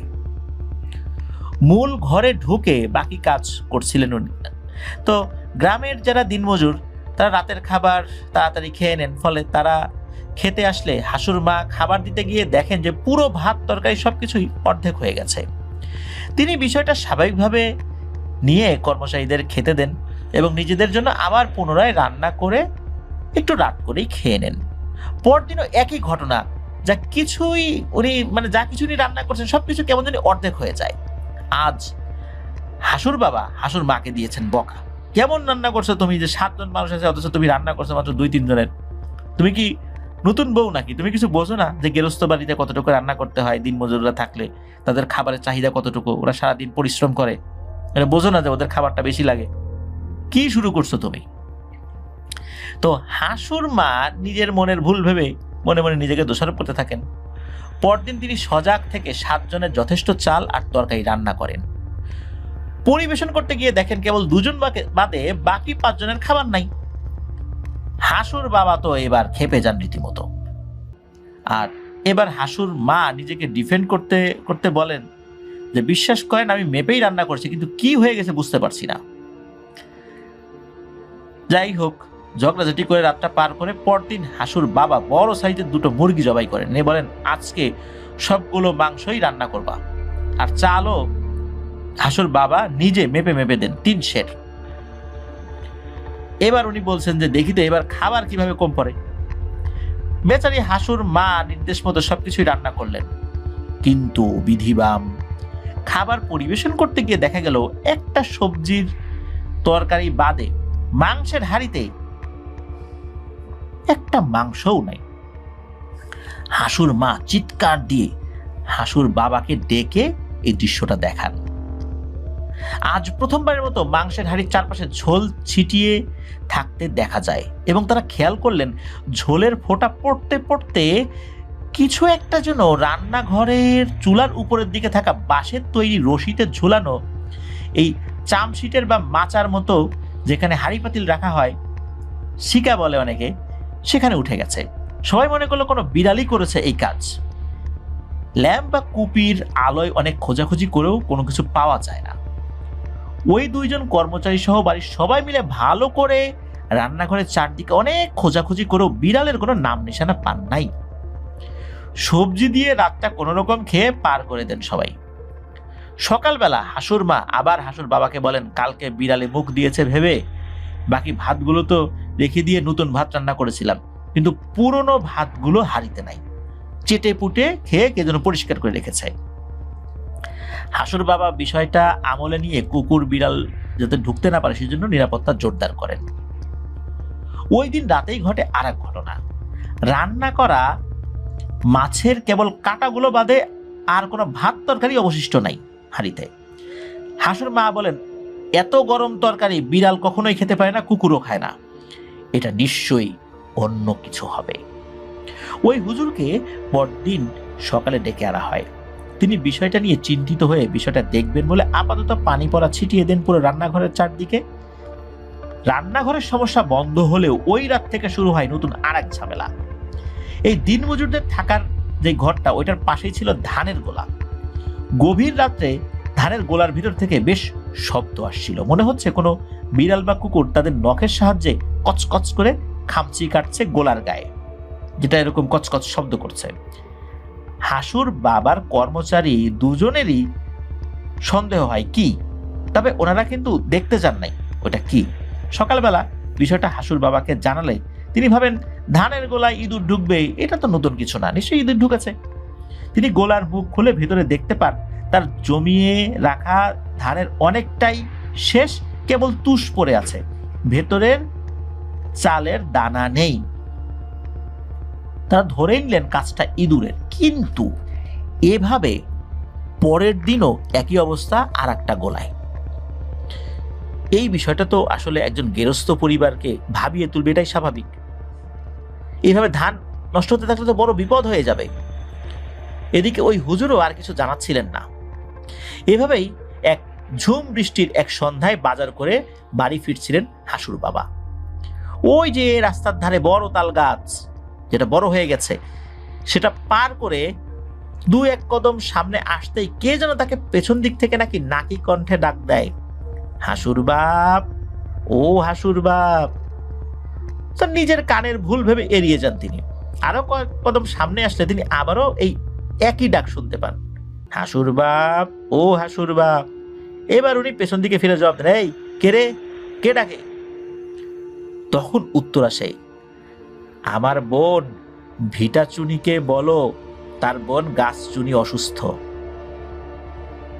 এদিক সেদিক তাকিয়ে উনি কাউকে খুঁজে পায় না। বলে কি, ভিটা চুনিকে বলো গাছ চুনি অসুস্থ, কি বলে এগুলা? উনি বাড়িতে চলে আসেন। এমনিতেই বাড়িতে চলমান ভুতুরে কাণ্ডের মাঝে আসলে এই বিষয়টা উনি কাউকে আর বলতে চান নাই। পরের দিনও সন্ধ্যায় বাড়িতে ফেরার পথে একই কথা শোনেন হাসুর বাবা। তিনি ওই তাল গাছের চারদিকে খুঁজে কাউকে না পেয়ে এবারও বিষয়টা তিনি এড়িয়ে যান। আরো 2 দিন পরে আবার এক সন্ধ্যায় বাজার থেকে মাছ নিয়ে ফিরছিলেন হাসুর বাবা। তিনি শুনলেন আবারও, হাসুর বাপ, ও হাসুর বাপ, তোমাকে কতবার বললাম আমার বোন ভিটাচুনিকে বলো যে তার বোন গাছচুনি অসুস্থ, সে পোয়াতি, আমাকে 2টা মাছ দিয়ে যাও না। এবার ভয় পেয়ে যান হাসুর বাবা। তিনি পা চালিয়ে হেঁটে বাড়িতে চলে আসেন। পোয়াতি অর্থ হচ্ছে গর্ভবতী, এটা অনেকেই জানেন আর কি। তো যাই হোক, তো এবার এসে তিনি হাসুর মাকে বিষয়টা বলেন। আজ 2-3 দিন ধরে ওই তাল গাছটার পেছন থেকে কে যেন তাকে ডাকে আর বলে আমি যেন তার বোন ভিটাচুনিকে বলি যে তার বোন নাকি অসুস্থ পোয়াতি। এই কথা শেষ হতে না হতেই বাড়ির বাইরে থেকে একটা তীব্র মহিলা কণ্ঠ সবাই শুনতে পায়। সে বলছে, ওরে হাসুর বাপ, তুই আমাকে এতদিন বলিসনি কেন আমার বোন পোয়াতি? বাড়ির বাইরে সবাই এসে দেখে ওই যে ধানের গোলা, ওই ধানের গোলা থেকে বেরিয়ে আসছে এক নোংরা কুৎসিত এক মহিলা অবয়ব। বের হয়েই ওই কথাগুলো আউড়ে আউড়ে বড় বড় কদম ফেলে হাসুর বাবের ভিটা থেকে বেরিয়ে যাচ্ছে। আর তার শরীরে লেগে আছে ধানের বিভিন্ন তুষের অংশ, বোঝাই যাচ্ছে সে ধানের গোলা থেকে বেরিয়ে আসছে। ভয়ঙ্কর এই অবস্থা দেখে সবার চক্ষু চরক গাছ। দেরি না করে হুজুরকে ডেকে আনা হলে তিনি বলেন, আমিও গতকাল এমনিতেই তোমাদের বাড়িতে আসতাম। দুটো প্রেত ভর করেছিল ওই 2 জন কর্মচারীর মধ্যে। তাদের একজন গাছে থাকে, অপরজন মানুষের বসত ভিটায় থাকে। মানুষের বিশেষ কোনো ক্ষতি না করলেও মানুষের সম্পদ, খাবার ইত্যাদি নষ্ট করে দেয় এসব প্রেতগুলো। যাই হোক, আমি আমার মতো করে তোমাদের বসত ভিটা বন্ধ করে দিচ্ছি। যেহেতু আমি তাড়ানোর আগেই সে নিজে থেকে চলে গেছে, সেহেতু ভয়ের আর কিছু নেই। হুজুর নিজের মতো করে ভালো করে হাসুর বাবার পুরো বসত ভিটা বাড়ি এবং ওই বাড়িতে থাকা প্রত্যেক সদস্য, কর্মচারী সহ প্রত্যেকের শরীর বন্ধ করে দেন এবং আল্লাহর রহমতে আর কোনো সমস্যা হয়নি। শোনা যায় যে এরপর থেকে হাসুর বাপের এই চাষাবাদ সহ গৃহস্থালী বাড়ি, আগের যে জৌলুসটা ছিল সেটা অনেকটাই হারিয়ে যায়। কেমন একটা প্রাণহীন হয়ে পড়ে পুরো বসত ভিটা। সবাই বলা বলি করেন ওই প্রেতের বিচরণের কারণেই এরকমটা হয়ে গিয়েছিল।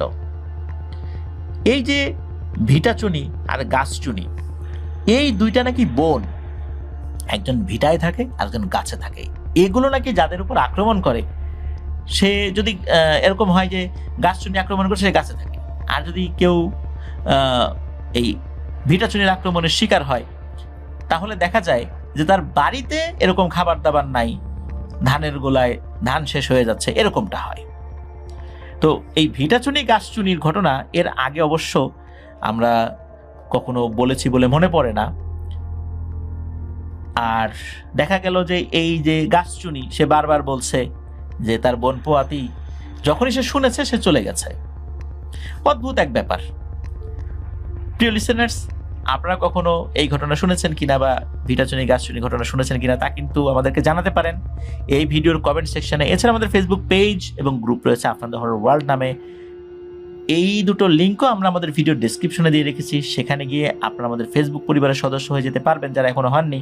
আমাদের ফেসবুক পেজে কমেন্ট করতে পারবেন, ফেসবুক গ্রুপে পোস্ট কমেন্ট দুটোই করতে পারবেন।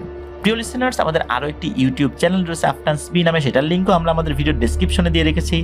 সেখানে গিয়ে আপনারা ক্লিক করলেই আমাদের ওই চ্যানেলে ঢুকে যেতে পারবেন, সেখানেও সাবস্ক্রাইব করার অনুরোধ করছি।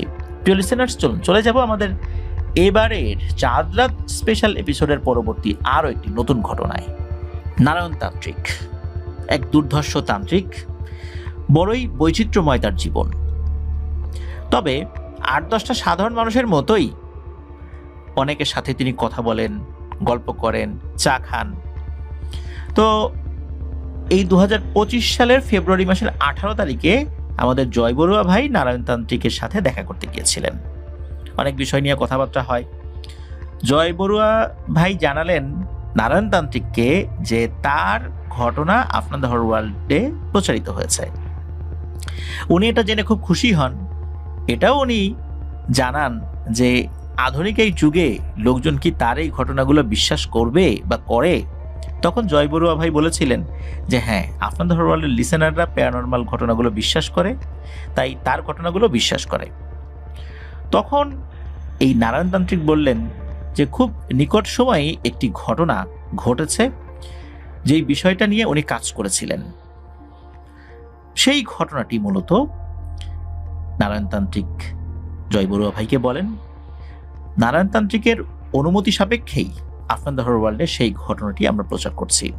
তবে বিশেষ নিরাপত্তাজনিত কারণে গ্রামের নামটি আমরা বলবো না। চলুন শুরু করি ঘটনা। গত 5ই আগস্টের পর, জুলাই অভ্যুত্থানের পরে যেই নতুন সরকার আসে, এরপর তো সবকিছু বেশ এলোমেলোই অবস্থা ছিল শুরুর দিকে, এখন তো অনেকটাই আল্লাহর রহমতে ঠিকঠাক আছে। তো উনি এই 5ই আগস্টের পরে নতুন করে আবার চেম্বার শুরু করেন। উনি যখন চেম্বার শুরু করেন এরও আরো মাস 3-4 পর ওনারই এক সতীর্থ, অর্থাৎ একই গুরুর শিষ্য, তো ওনার এক সতীর্থ ওনার কাছে আসেন। তো ওনার কাছে আসার পর তিনি জানান যে চট্টগ্রামের সীতাকুণ্ড উপজেলার বাঁশবাড়িয়া নামক স্থানে একটা গ্রাম রয়েছে, সেই গ্রামে মহাজন বাড়ি নামক একটা বাড়ি রয়েছে। তো তাদের জায়গায় নাকি একটা অনেক পুরনো গুপ্তধন সমৃদ্ধ একটা ড্যাগ রয়েছে, সেটা তুলতে হবে। নারায়ণতান্ত্রিক জানেন যে এই ড্যাগগুলো মাটি থেকে তোলা আর লাশ তোলা এটা নাকি একই ধরনের বিপজ্জনক কাজ। আর তাছাড়া নারায়ণতান্ত্রিক পলিটিক্যাল বিভিন্ন অ্যাক্টিভিটিসে জড়িত হয়ে গিয়েছিলেন, যার কারণে দীর্ঘদিন কিন্তু এই ড্যাগ তোলা বা এই টাইপের কাজগুলো থেকে উনি অনেক দিন বিরত ছিলেন। অন্যান্য কাজ করতেন কিন্তু এই টাইপের কাজগুলো অনেকদিন ধরে উনি করেন নাই। তো এরপরে কি হয়, ওই মহাজন বাড়ির এক লোক হঠাৎ করে ওনার কাছে ফোন করে অনেক অনুনয় বিনয় করতে থাকে যে আপনি কাজটা করেন। এরপর নারায়ণতান্ত্রিক উনি বলেন যে ঠিক আছে, আমি এইটা সম্পর্কে একটু খোঁজ খবর নেই, 2-3 দিন পরে আমি এই বিষয়টা জানাবো আপনাদেরকে। তো ঘটনাটা এমন ছিল যে বিপুল মহাজন নামক একজন ব্যক্তি, তো তার বাবার 4 সন্তানদের মধ্যে উনি সবার বড়, মানে বিপুল মহাজন সবার বড়। তারা 4 ভাই আর 2 বোন। এই 2 বোন আছে, 4 ভাই আছে। তো ছোটবেলা থেকেই তিনি একটা রহস্যময় ঘটনা বা গল্প শুনে বড় হয়েছেন যে তার দাদার কাছে বেশ কিছু গোপন খাজানা ছিল, যা নাকি তিনি কোথাও লুকিয়ে রেখেছিলেন। শোনা যায় মৃত্যুর আগে তিনি কাউকে কিছু বলেও যেতে পারেননি, তবে তার স্ত্রী এসব বিষয় কিছু কিছু জানতেন। পরে তিনি তার ছেলে মেয়েদেরকে বলেছিলেন। যেহেতু তাদের বাবা কাউকে কিছু বলে যাননি, সেহেতু তার ছেলেরাও এই বিষয়ে আর আগ্রহ দেখান নাই। এভাবে দিন মাস বছর অতিবাহিত হতে হতে বংশ পরম্পরা এত দূর এসেছে। হঠাৎ একদিন বিপুল মহাজন রাত্রে স্বপ্ন দেখেন এক অদৃশ্য সত্তা তাকে বলছে তাদের বাড়ির পাশে যে বাঁশ বাগান রয়েছে, এই বাঁশ বাগানের নিচে খাজানা রয়েছে, সেগুলো তুলে 3 ভাগের 1 ভাগ রেখে বাকিগুলো দান করে দিতে। পরদিন সকালবেলা উঠে তিনি এই যে স্বপ্ন, এই স্বপ্নটাকে স্বাভাবিক স্বপ্ন ভেবেই নিশ্চুপ থাকেন। এভাবে পরদিন আবার তারপরের দিন পরপর মোট 3 দিন রাতের বেলা একই স্বপ্ন দেখে বিষয়টা তিনি তার স্ত্রীকে বলেন এবং তারা এক ফাঁকে গিয়ে ওই বাঁশবাগানটা দেখেও আসেন। কোথায় কি, এটা স্বাভাবিক একটা বাঁশবাগান, আশেপাশে স্বাভাবিকভাবে গজিয়ে ওঠা কিছু আগাছা, ছোট গাছগাছালি। তবে ওই যে বাঁশগুলো রয়েছে না, ওই বাঁশগুলোর মধ্যে কিছু বাঁশ বহু বছরের পুরনো। তবে আশ্চর্যের বিষয় হচ্ছে এই বাঁশগুলো কেমন যেন বাড়েও না, কমেও না, শুকিয়েও যায় না, ভেঙেও যায় না। অনেক সময় দেখা যায় বাঁশগুলো মাথার দিক থেকে শুকিয়ে আসে, নষ্ট হয়ে যায়, এরকমটা না, দেখে বোঝা যাচ্ছে এগুলো অনেক পুরনো।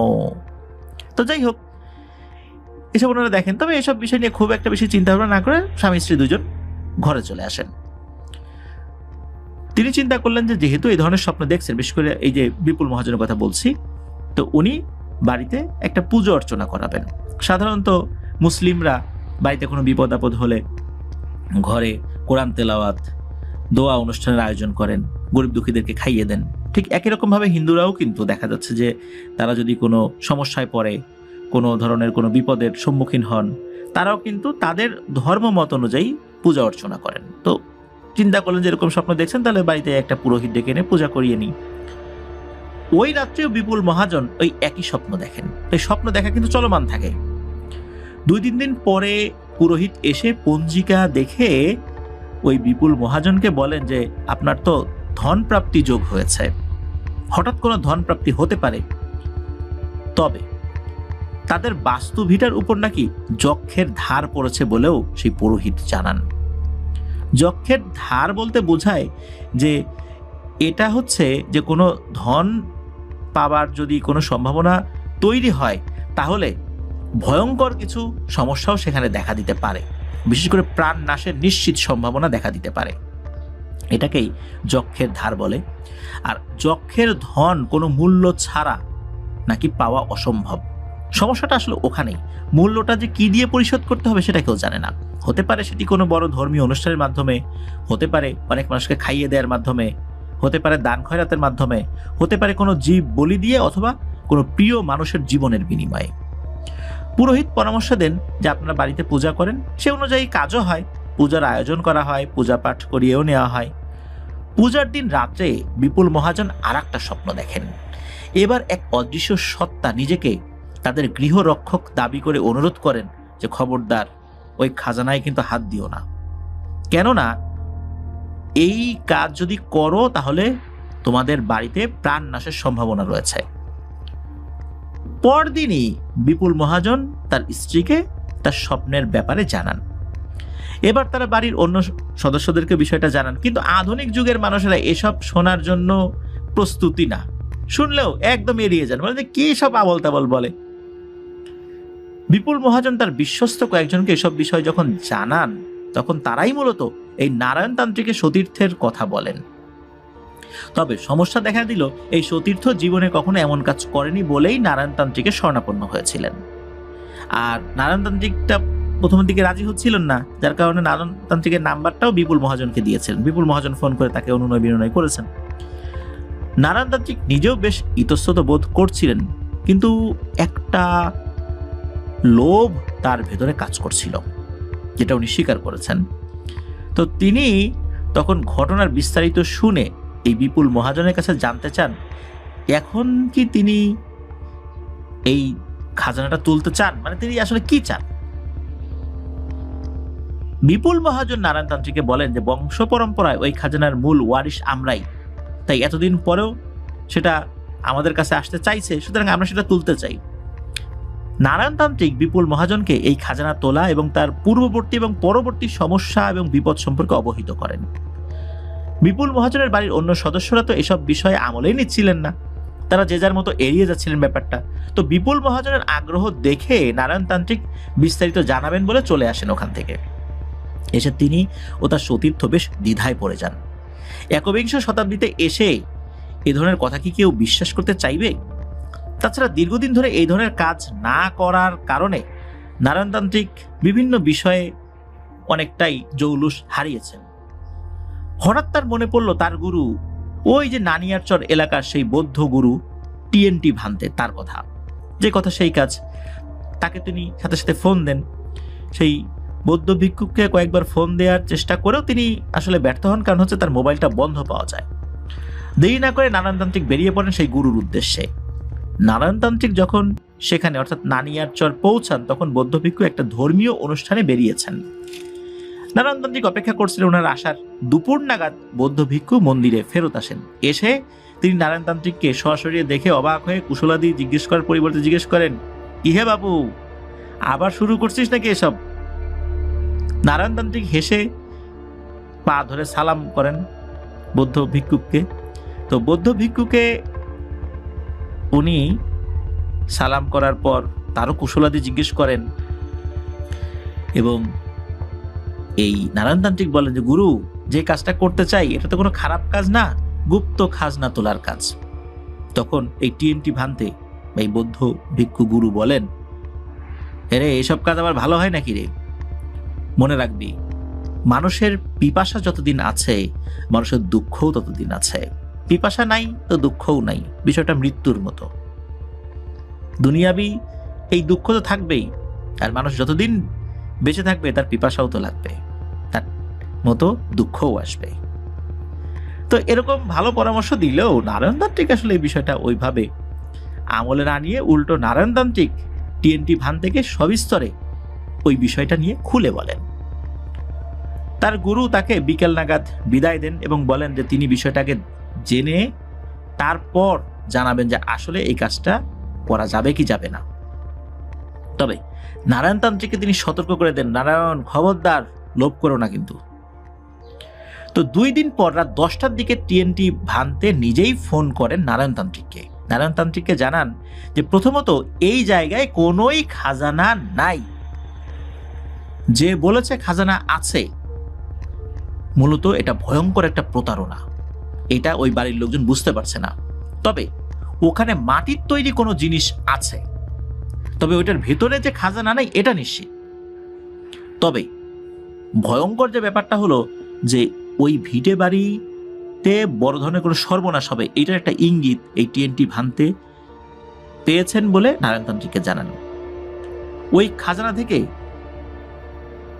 কেউ কিছু পাবে না, মূলত ওখানে কিছু নাই, বরঞ্চ ওইটা থেকে নাকি কেউ একজন বের হতে চায়, কেউ একজন উদ্ধার হতে চায়।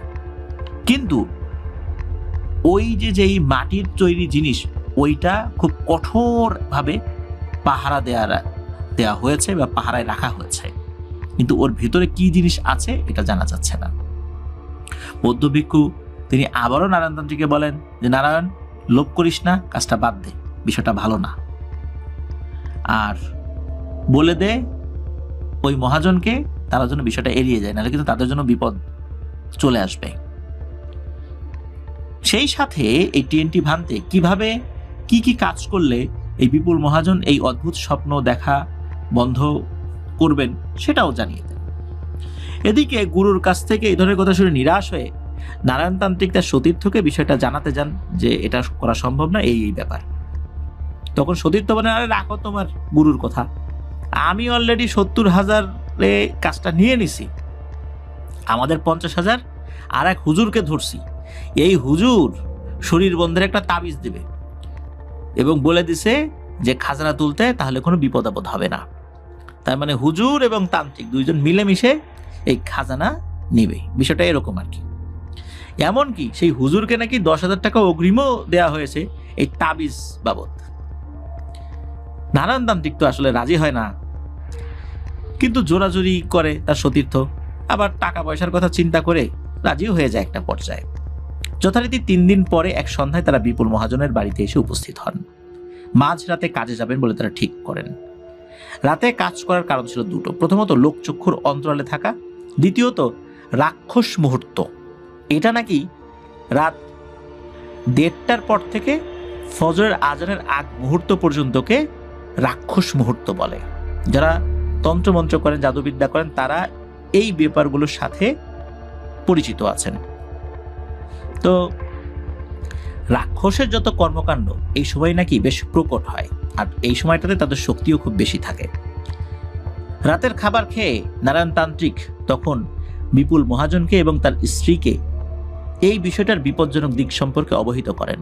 বিপুল মহাজন বলেন, আগে তুলতে পারেন কিনা দেখেন, পরে বাকিটা দেখা যাবে। আসলে তারাও লোভের বশবর্তী হয়ে কোনো কিছুই চিন্তা করছিলেন না। আধুনিক যুগের নিরাপত্তার সরঞ্জাম বলতে কোদাল বাদে আর কিছুই তারা নিলেন না, সাথে মোমবাতি, কিছু লাল সুতা। ঝোপঝাড় পেরিয়ে ওই জায়গায় পৌঁছে বাদ সাধে ঠান্ডা বাতাস, পরিবেশের শান্ত রূপে বাতাস যেন অবাধে বিচরণে ব্যস্ত। বারবার মোমবাতির আগুন নিভে যাচ্ছিল। মোমবাতি ধরানোর এক পর্যায়ে নারায়ণতান্ত্রিকের সেই সতীর্থ কোনো কারণ ছাড়াই নারায়ণতান্ত্রিককে বলে ওঠেন, ভাই চলেন ফিরে যাই, আজকের কাজ হবে না। নারায়ণতান্ত্রিক জিজ্ঞেস করেন, কেন রে, কি হয়েছে? সেই সতীর্থ প্রশ্নের উত্তর না দিয়ে অলরেডি ফিরে যাওয়ার পথে পা বাড়ান। নারায়ণতান্ত্রিকও আর কথা না বাড়িয়ে তার সাথে সাথে ফেরত আসেন। বিপুল মহাজনের বাড়িতে ঢুকেই মাটিতে ধপাস করে বসে পড়েন সেই সহযোগী। একটু জিরিয়ে নিয়ে তিনি বলেন, নারায়ণদা, ওখানে আমি 2টা ভয়ঙ্কর অবয়বকে দেখেছি। একজনের শরীরের নিচের অংশ নেই, অর্থাৎ কোমর থেকে নিচের অংশ নেই, মাথা থেকে কোমর পর্যন্ত আছে, আর একজনের শরীরের উপরের অংশ নেই, কোমর থেকে নিচের অংশ আছে। জীবনে প্রথম আমি এমন কিছু দেখলাম। বিপুল মহাজন উৎসাহ নিয়ে জিজ্ঞেস করেন, কোন দিকে দেখেছেন জিনিসটা? সেই সহযোগী উত্তর দেয়, বাঁশঝাড়ের ঠিক দক্ষিণ পূর্ব কোণে।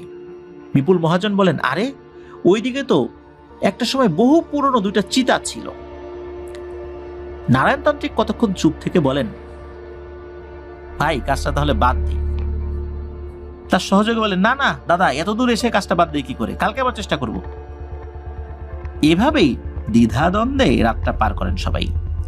সেই সহযোগী তার পরিচিত ওই হুজুরকে বিষয়টা জানালে হুজুর বলেন, তার দেয়া শরীর বন্ধের তাবিজটা পানিতে ভিজিয়ে সন্ধ্যায় সেই পানি ওই স্থানের চারদিকে ছিটিয়ে দিতে, এবং কথা অনুযায়ী কাজও হয়েছিল। ওই রাত্রেই আনুমানিক রাত 1:40 বা 1:45 অর্থাৎ 1:45টার দিকে আবার দুজনে সেই বাঁশঝাড়ে উপস্থিত হন এবং মাটি খুঁড়তে থাকেন। এরপর ফুসফুস ফুসফুস শব্দ ওনারা শুনতে পান।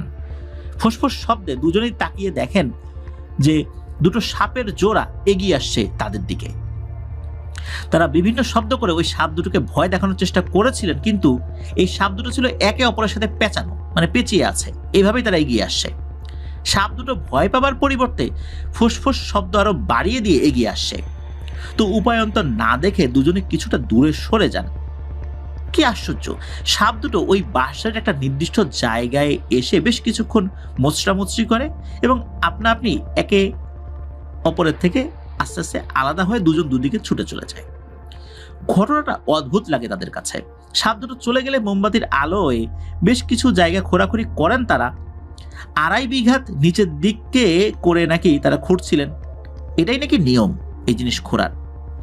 দূরের মসজিদ থেকে আজান শোনা গেলে তারা কাজ রেখে ফেরত আসেন। আর সারা রাত খুঁড়েও নাকি কিছু পাওয়া যাবে না, কেননা ফজর আজান দিয়ে দিয়েছে। রাক্ষস মুহূর্ত শেষ। বিপুল মহাজন সন্দেহ প্রকাশ করে বলেন, আপনারা কাজটা না পারলে বাদ দেন তো, আমি অন্য ব্যবস্থা করব। এই কথাগুলো বেশ গায়ে মাখেন নারায়ণতান্ত্রিক নিজেও। অনেকটা জেদ নিয়ে নারায়ণতান্ত্রিক বলেন, আজ তো মঙ্গলবার, আজ রাতে যে করেই হোক কাজটা করেই ছাড়বো। যদি কিছু থেকে থাকে তবে আজকেই বের করে ছাড়বো। রাতের খাবার খেয়ে রাত 1:30টার পরে তারা সেই বাসারে উপস্থিত হন, আবার সেই রাক্ষস মুহূর্তে। খোঁড়াখুড়ি করেই বিষাক্ত কিছু পোকা কামড়ে দেয় নারায়ণতান্ত্রিককে। বিষের জ্বালা নিয়ে কাজ করছিলেন দুজনে। প্রায় অনেকটা জায়গা নিয়ে দুজনে খুঁড়েছেন, কিন্তু কোনো কিছুই নাম নিশানা নেই। দুজনে জিরিয়ে নিচ্ছেন। এমন সময় নারায়ণতান্ত্রিক বলে ওঠেন, পেয়েছি পেয়েছি। তিনি হাতে কোদাল নিয়ে ওই যে গত রাত্রে যেখানে সাপ দুটো বেশ কিছুক্ষণ অবস্থান করেছিল সেখানে গিয়ে মাটি খুঁড়তে শুরু করেন। তার পেছনে পেছনেই গেলেন তার সহযোগী। বেশ কিছু মাটি খুঁড়তেই হঠাৎ কোদালে কিছু স্পর্শ পেলেন নারায়ণতান্ত্রিক। উৎসাহ নিয়ে মোমবাতি কাছে নিয়ে দেখলেন একটা মাটির ডেগের মুখ ঢাকনা দিয়ে শক্ত করে লাগানো। শরীরে বিদ্যুৎ খেলে গেল দুজনের। অভিজ্ঞ নারায়ণতান্ত্রিক নিজেও বহুদিন পরে মায়াবী রাতের মধ্যে ভয়ের এক ছোঁয়া পেলেন। যত্ন সহকারে মাটির নিচ থেকে ডেক তুলে নেন দুজনে। মোমবাতি কাছে নিয়ে ঢাকনা খোলা মাত্রই দুজনে দেখলেন বিশ্রী একটা গন্ধ নাকে লেগে মোমবাতির আলো হুহু করে বেড়ে আবার কমে গেছে। দুজনের কানেই ঝিঝি শব্দে ভরে গেছে, মনে হচ্ছে ভেতর থেকে কিছু একটা বের হয়ে এসেছে। কিন্তু কি বের হলো এটা বুঝতে পারেন নাই। মনে হলো একটা দমকা বাতাসের মতো হয়তো বা কিছু একটা বের হয়ে এসেছে। মোমবাতির আলোয় ওনারা দুজন ওই ড্যাগের ভিতরে দেখতে পেলেন কেবল ভাঁজ করা একটা রঙিন রেশমি কাপড়। না আছে কোনো টাকা, না আছে কোনো কড়ি, না আছে সোনার মুদ্রা, না আছে কোনো মূল্যবান কিছু। তাহারে সব কষ্ট বিফলে গেল। পুরোনো সেই মাটির ডেগ নিয়ে তারা ফেরত আসেন বিপুল মহাজনের বাড়িতে। তাদের হাতে হাড়ি দেখে বিপুল মহাজন ও তার স্ত্রী তো বেশ খুশি হয়ে যান, কিন্তু বিস্তারিত জানতে পেরে ভেঙে পড়েন দুজনই। বেঁকে বসেন বিপুল মহাজন। তিনি অভিযোগ করতে থাকেন ওখানে নিশ্চয়ই কিছু ছিল যেগুলো নারায়ণতান্ত্রিক ও তার সহযোগী মেরে দিয়েছে বা সরিয়ে রেখেছে। তারা বিপুল মহাজনের এমন অভিযোগ শুনে বেশ অবাক হলেন। বিপুল মহাজনের কথা হলো যে তাদের সাথে কথা হয়েছে ডেক তোলার, কিন্তু ডেক তো খোলার কথা হয় নাই। কেন তারা বিপুল মহাজনের অনুপস্থিতিতে ডেকের মুখ খুলেছেন, এই নিয়ে বাক বিতণ্ডায় লিপ্ত হন তারা। কিছুতেই নারায়ণতান্ত্রিক ও তার সহযোগী বিপুল মহাজনকে বোঝাতে পারছিলেন না যে ওই ডেগের মধ্যে কেবল ভাঁজ করা এই রঙিন রেশমি কাপড় বাদে আর কিছুই ছিল না। কিন্তু বিপুল মহাজন সেটা মানতে নারাজ। এভাবে মনোমালিন্য আর বাকবিতণ্ডায় রাতটা পার করে পরদিন সকালে নারায়ণতান্ত্রিক ও তার সহযোগী নিজেদের পাওনা টাকার কথা বলতেই বিপুল মহাজন দুজনকে মাত্র 5,000 টাকা দিয়ে বিদায় করে দেন। মনোকষ্ট নিয়ে তারা চলে আসেন। যেহেতু আধুনিক যুগে এইসব বিষয় নিয়ে কারো কাছে অভিযোগ করলে তারা যে ভণ্ড এটা সবাই বলতে থাকবে, এই জন্য তারা এই বিষয়টা নিয়ে আর কোনো বিবাদে জড়াতে চাইলেন না। কিন্তু ঘটনার প্রবাহ কিন্তু তখনও প্রবাহিত হতে থাকে। বিপুল মহাজনের বাড়িতে নেমে আসে সর্বনাশের কালো ছায়া। এই ডেক তোলার 5 দিনের মাথায় হঠাৎ কোনো কারণ ছাড়াই বিপুল মহাজনের মেঝো ভাই মাঝরাতে ভয় পেয়ে ঘুম থেকে উঠে হৃদরোগে আক্রান্ত হয়ে মারা যান। তাকে পরদিন সৎকার করে ওই রাত্রেই বিপুল মহাজন আবার স্বপ্নে দেখেন যে পাশাপাশি মোট 3টা চিতা আগুনে জ্বলছে। সেই আগুনে জ্বলতে থাকা সব মৃত দেহগুলো ওই রঙিন পশমের কাপড়ে মোড়ানো, ওই কাপড়গুলো পুড়ছে না। হুড়মুড়িয়ে ঘুম থেকে উঠে তারা নারায়ণতান্ত্রিককে সেই সহযোগীর নারায়ণতান্ত্রিকের সেই সহযোগীর কাছে যান, মানে সেই সতীর্থের কাছে যান, তার পাওনা মিটিয়ে দেন এবং কোনো উপায় বলতে থাকেন যে কোনো একটা উপায় বাতলাও ভাই, আর তো পারি না, এরকম একটা ঘটনা ঘটে গেল, নিশ্চয়ই বড় ধরনের কোনো বিপদ আসে, তোমরাই ঠিক বলছিলা, আসলে এই বাড়িটা এখন মৃত্যুপুরী হয়ে যাবে। সেই সতীর্থ নারায়ণতান্ত্রিককে ফোন দিয়ে বিস্তারিত জানাতে থাকেন। আশ্চর্যজনকভাবে ঠিক ওই সময় ওই যে টিএনটি ভাঙতে তার ফোন কল আসে, ওয়েটিং দেখাচ্ছে যে উনি ওই সময় কল করেছেন। নারায়ণতান্ত্রিক তার সতীর্থের কলটা কেটে দিয়ে দ্রুত তার গুরুর ফোন রিসিভ করতেই অপর কণ্ঠে এই টিএনটি ভাঙতে বেশ রাগান্বিত এবং তিরস্কারের সাথে বলতে থাকেন, হ্যাঁ নারায়ণ, মানা করছিলাম না, কেন এই কাজটা করতে গেলি? লোভ করতে মানা করছিলাম না? আমার কথা না শুনে তো বড় বিপদ ডেকে আনছে ওই পরিবার, এখন কি হবে?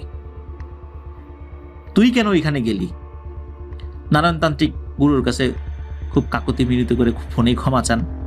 বুঝতে পারেন যে গুরুর কাছে খবর চলে আসছে, এখন গুরুর কাছে পরামর্শ চান যে কি করা যায়। তখন টিএনটি ভাঙতে পরামর্শ দেন, ওই মাটির ডেক আর ওই কাপড় ওই জায়গায় আবার ঠিক রকম ভাবে পুঁতে রেখে আসতে হবে। তবে বিপদ যে কখন কাটবে এটাও বলা যায় না, কারণ একটা ঘটনা ঘটে গেছে। ওই কাজটা করা হয়। এই ঘটনার 11 দিনের মাথায় এক সড়ক দুর্ঘটনায় এই বিপুল মহাজনের ছোট ভাই মারা যান।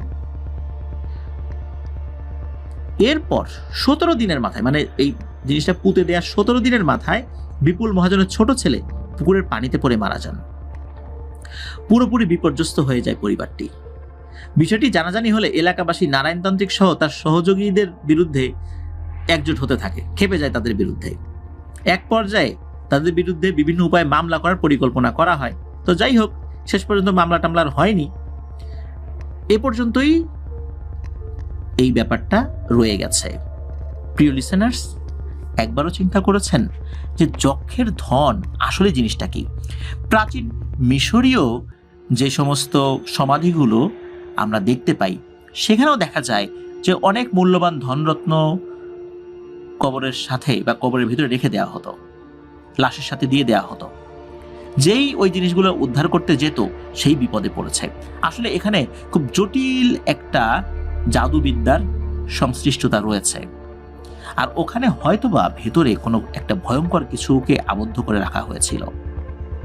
সেই জিনিসটাই কোনো না কোনোভাবে বা সেটার কোনো আত্মীয় স্বজন স্বপ্নে দেখিয়েছে যে ওখানে ধন সম্পত্তি আছে, বের করো, তখন ওই জিনিসটা মুক্ত হয়ে যাবে। আবার কোনো একটা ভালো জিনিস হয়তোবা সেটাকে পাহারা দিয়ে রেখেছিল, সেটা আবার পরবর্তীতে স্বপ্নের মধ্যে জানিয়েছে যে এটা করা যাবে না, তাহলে বিপদ হবে। কিন্তু লোভের কারণেই এই বিপদটা তারা ডেকে এনেছিল। এটাই ছিল ঘটনা। ধন্যবাদ জানাচ্ছি জয় বড়ুয়া ভাইকে, ধন্যবাদ জানাচ্ছি নারায়ণতান্ত্রিক দাদাকে, ওনার এই ঘটনাটা প্রচারের জন্য উনি অনুমতি দিয়েছেন। প্রিয় লিসেনার্স, চলুন আমরা চলে যাব আমাদের এবারের চাঁদ রাত স্পেশাল এপিসোডের চতুর্থ এবং শেষ ঘটনায়। মোহিনী এই শব্দটার সাথে অনেকেই পরিচিত। বর্তমানে বিভিন্ন জায়গায় এই রাজমোহিনীর বিভিন্ন রকমের চটকদার বিজ্ঞাপনও দেখা যায়, অথচ অধিকাংশ মানুষই জানে না যে আসলে রাজমোহিনী কি জিনিস, কি বা তার কাজ। কেউ জানেন এটা ধারণকারী ব্যক্তি অঢেল ধন সম্পত্তির মালিক হন, আবার কেউ জানেন এটা ধারণকারী ব্যক্তি সবাইকে তার মোহে ফেলে যে কোনো কাজ নিমিষেই করিয়ে নেন, কিংবা ধারণকারীর মনের মানুষ তার চির বশবর্তী হয়ে যান। আরও নানানভাবে মানুষকে বিভ্রান্ত করার নামই বর্তমানে রাজমোহিনী। এই রাজমোহিনী নামধারী কিছু তান্ত্রিক ওঝার চটকদার বিজ্ঞাপনে আকৃষ্ট হয়ে অনেকেই হারাচ্ছেন বেশ মোটা অঙ্কের টাকা। আবার অনেকেই নির্দিষ্ট সময়ে কাজ করিয়ে দেওয়ার লোভ দেখিয়ে নামমাত্র টাকার বিনিময়ে দিয়ে দিচ্ছেন তথাকথিত রাজমোহিনী। আসলে এটা পুরোটাই ভণ্ডামি। আসলে রাজমোহিনী কি এর কাহিনী? চলুন জয় বড়ুয়া ভাইয়ের পাঠানো আজকের এই ঘটনায় আমরা সেটা জানব।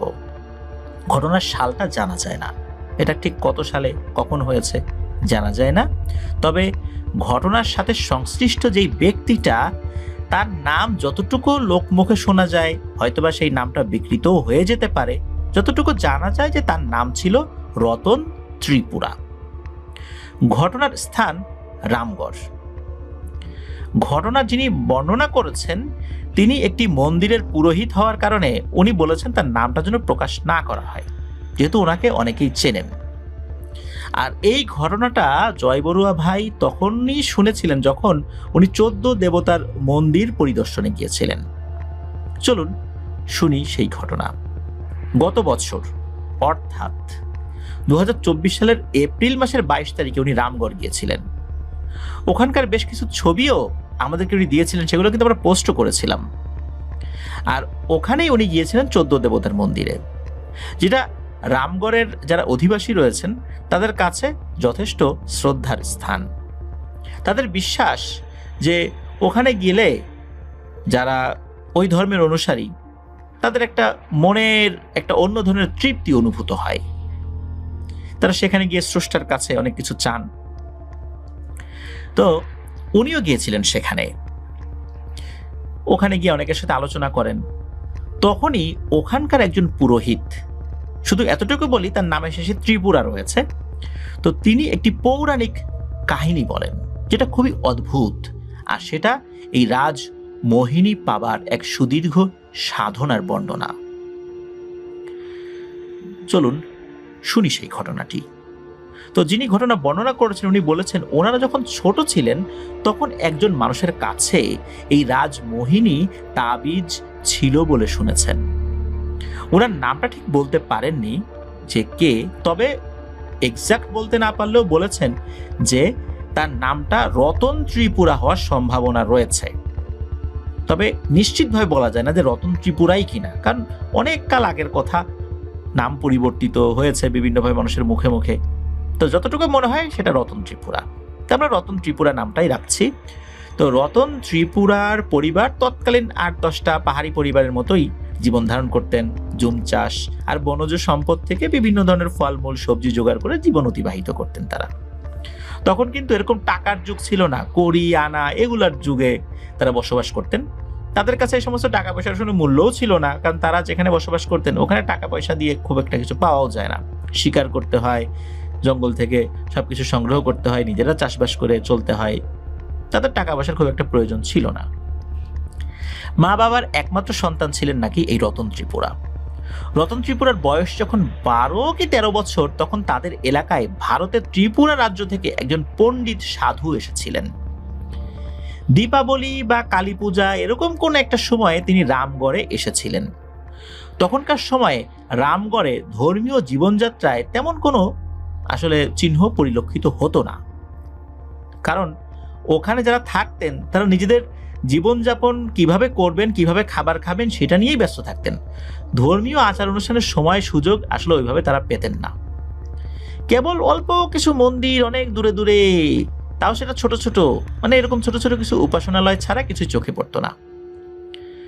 শোনা যায় যে এখন রামগড়ে যে ব্যাপক পূজা অর্চনার যে প্রচলন আছে তার পেছনে সেই সাধুর অবদান রয়েছে। রামগড়ে হিন্দু ধর্মের মূল মর্মবাণী প্রচারে সেই সাধুর অবদান ছিল। সেই সাধুর নাম বিজয় সাধু। যেদিন তিনি রামগড়ে এসেছিলেন সেদিন নাকি ছিল কালী পূজার দিন। কোথাও ঘুরে তিনি পূজার আয়োজনের কোনো ছিটে ফোঁটাও দেখতে পাচ্ছিলেন না। স্থানীয় কয়েকজনের সাথে কথা বলে তিনি জানতে পারেন এখানে নাকি এসব কিছু হয় না, কালী পূজার কোনো আয়োজনই হয় না, তারা কালী পূজার পদ্ধতি সম্পর্কে অবগতও না, সুতরাং এ বিষয়ে তারা কিছুই বলতে পারবেন না। সেখানে কিছু ছোটখাটো মন্দির রয়েছে, নিজেদের মতো করে কিছু প্রতিমা তারা পূজা অর্চনা করেন আর কি। তো এই সমস্ত জিনিস উনি দেখলেন। এরপর তিনি একটা মন্দিরের পুরোহিতের সাথে কথা বলেন যে আপনি কালী পূজার আয়োজন করেন, যেহেতু আজকে কালী পূজার দিন।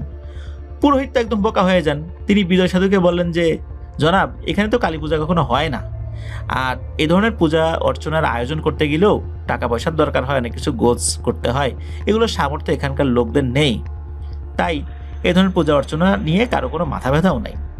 আর এই মুহূর্তে এখন তো বিকেল গড়িয়ে সন্ধ্যার লগ্ন শুরু হয়েছে, রাত হতে হতে এই পূজার আয়োজন করা তো অসম্ভব ব্যাপার। বিজয় সাধু একগাল হেসে জবাব দেন, পূজার আবার আয়োজন কিসের?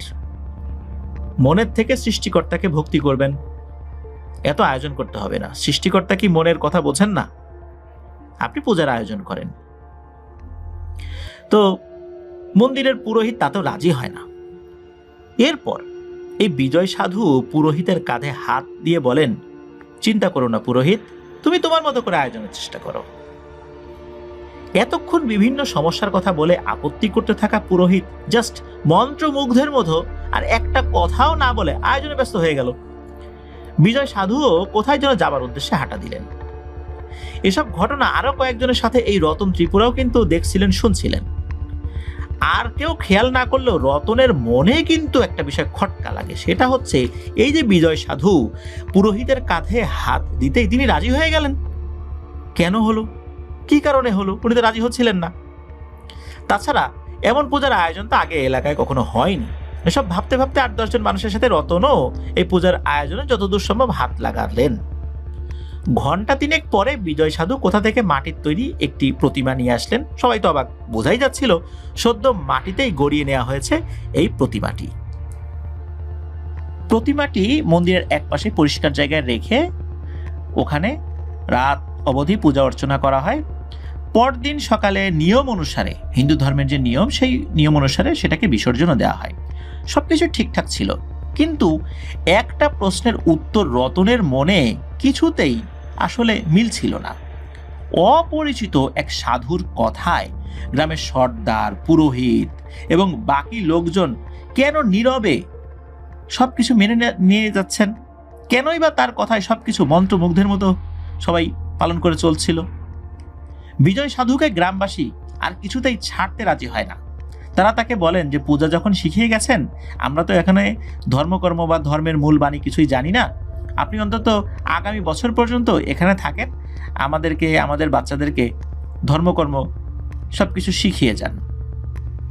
বিজয় সাধু শুরুর দিকে আপত্তি করছিলেন, পরে দেখছেন গ্রামের এই অবস্থা, মানুষজন ধর্মকর্ম সম্পর্কে কিছুই জানে না, অনেকে সৃষ্টিকর্তার অস্তিত্ব সম্পর্কে অবগত না।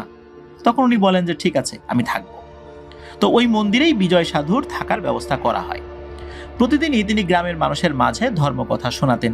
বিভিন্ন দিকে ছড়িয়ে পড়ে বিজয় সাধুর কথা। দেখা যায় তিনি ধর্মকর্ম নিজে যেমন পালন করতেন, সেই সাথেই অনেককে সেটা শেখাতেন। আর মানুষের বিভিন্ন ধরনের ছোটখাটো কিছু সমস্যার সমাধান উনি দিতে থাকলেন। যারাই তার কাছে আসছিলেন তারা কেন জানি তার অনুগত হয়ে পড়ছিলেন। এসব কিছু কিন্তু এই রতন ত্রিপুরার নজর এড়ায়নি।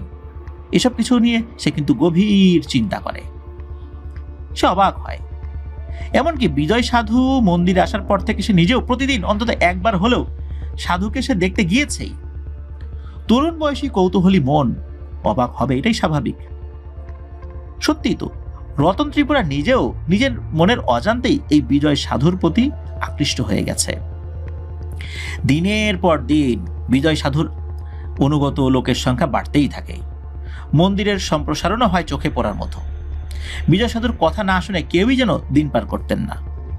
রতনের কৌতূহলী মন সিদ্ধান্ত নেয় আজ সে মন্দিরে যাবে না। বিকেল থেকে সে নিজেকে গুছিয়ে নেয় যে মন্দিরে যাবে না এই নিয়েতে।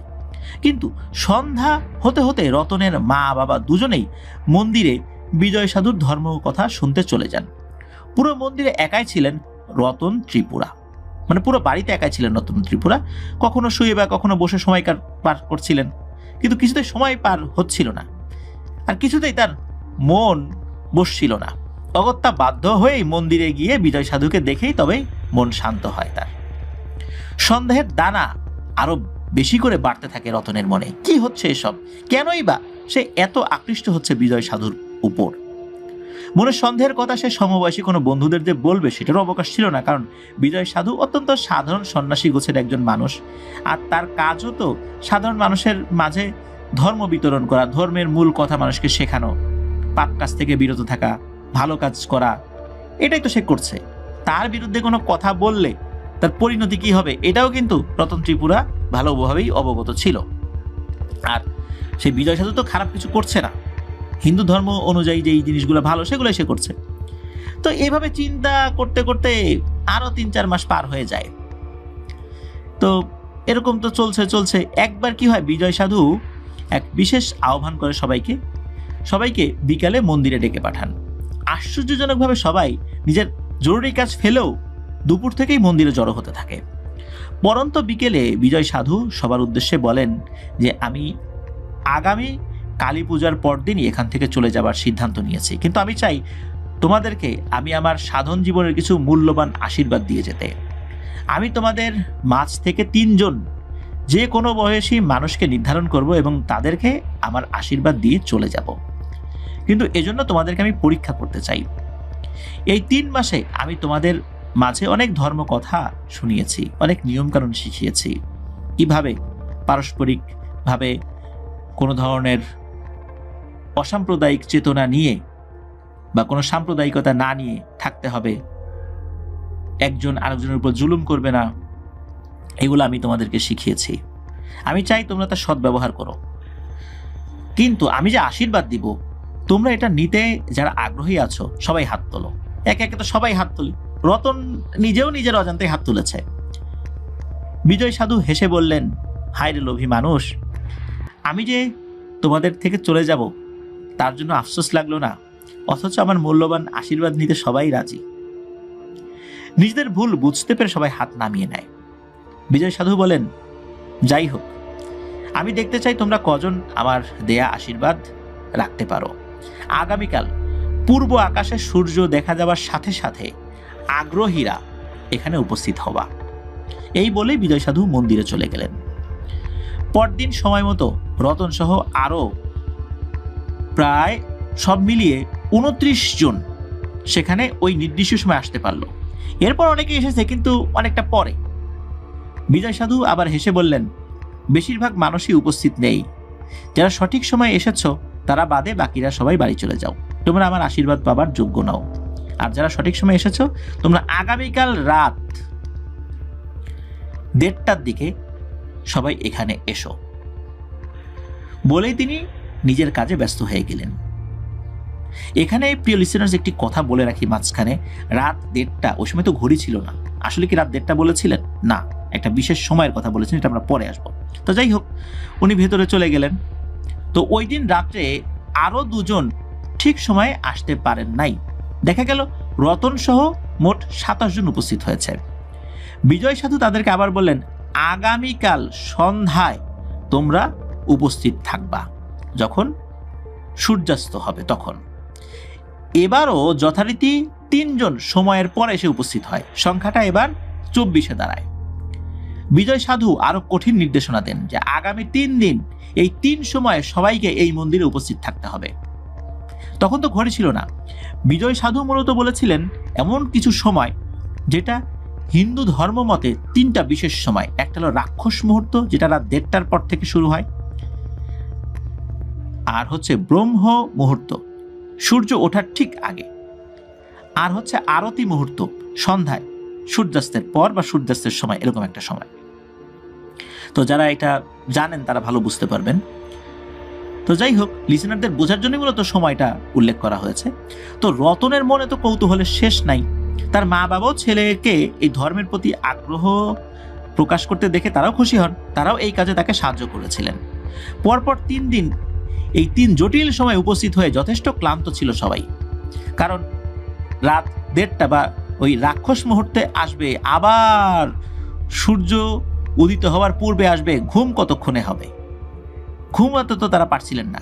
তো যাই হোক, এরকম 3 দিনে কমতে থাকে। বিভিন্ন সময় সবাই উপস্থিত হতে পারেন না বা পরে আসছেন। এরকম কমতে কমতে শেষ দিকে এসে সংখ্যাটা মাত্র 9 এসে দাঁড়ায়। বিজয় সাধু এবার হেসে বললেন, ওরে লোভী মানুষ, কেন এত পরিশ্রম করলি? আসলে কি আমার কাছে মূল্যবান কিছু আছে নাকি? আমি তো ভবগুণের সন্ন্যাসী মানুষ। মানুষের সেবা ছাড়া আমি আর কি দিতে পারি? কেন এত মোহ, কেন এত লোভ? উপস্থিত 9 জন তো এই সমস্ত কথা শুনে বেশ অবাক হয়। বলে যে কিছুই দিতে পারবেন না, এতদিন আমাদেরকে কেন কষ্ট করাইলেন? এই বলেই বিজয় সাধু তো মন্দিরে চলে গেছেন। এরাও হতাশ হয়ে উপস্থিত 9 জন থেকে আরো 2 জন নিরাশ হয়ে বাড়িতে চলে যায় এবং বলে যে অযথাই আমাদেরকে দিয়ে কাজ করাইছে, এখানে আর আসবই না, ধুর। বেশ কিছুক্ষণ পর বিজয় সাধু মন্দির থেকে বেরিয়ে আসেন এবং 9টা কলা আনেন হাতে করে। এসে দেখেন 2 জন নাই। বিজয় সাধু বলেন, ধৈর্য ধারণ করা সবার থাকে না রে পাগল। তিনি বাকি 7 জনের মধ্যে 7টা কলা দিয়ে তাদেরকে বসতে বলেন। এদের মধ্যে ছিলেন 2 জন মাঝবয়সী নারী, 3 জন মাঝবয়সী পুরুষ, আর রতন সহ 2 জন লোক। মোট 7 জন। বিজয় সাধু বলেন, তোমাদের এই সংখ্যাটা 7 জন, এটা কিন্তু অনেক বেশি, আমার কাছে তো এত আশীর্বাদ নেই। তিনি উপস্থিত আগ্রহীদের বলেন, আগামী 7 দিন তোমরা একই সময় এসে মন্দিরে উপস্থিত হবে, যেমন কথা তেমন কাজ।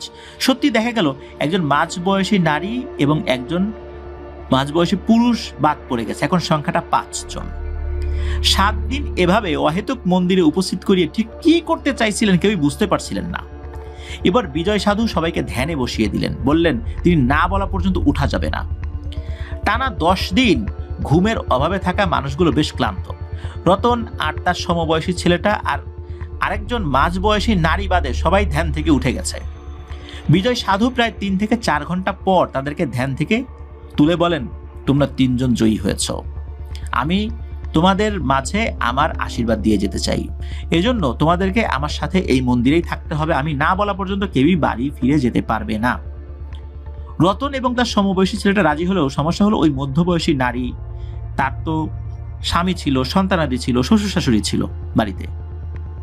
এখন উনি কিভাবে এইভাবে একটা অনিশ্চিত সময়কে সামনে রেখে মন্দিরে থাকবেন? এভাবে তো তার থাকা সম্ভব না।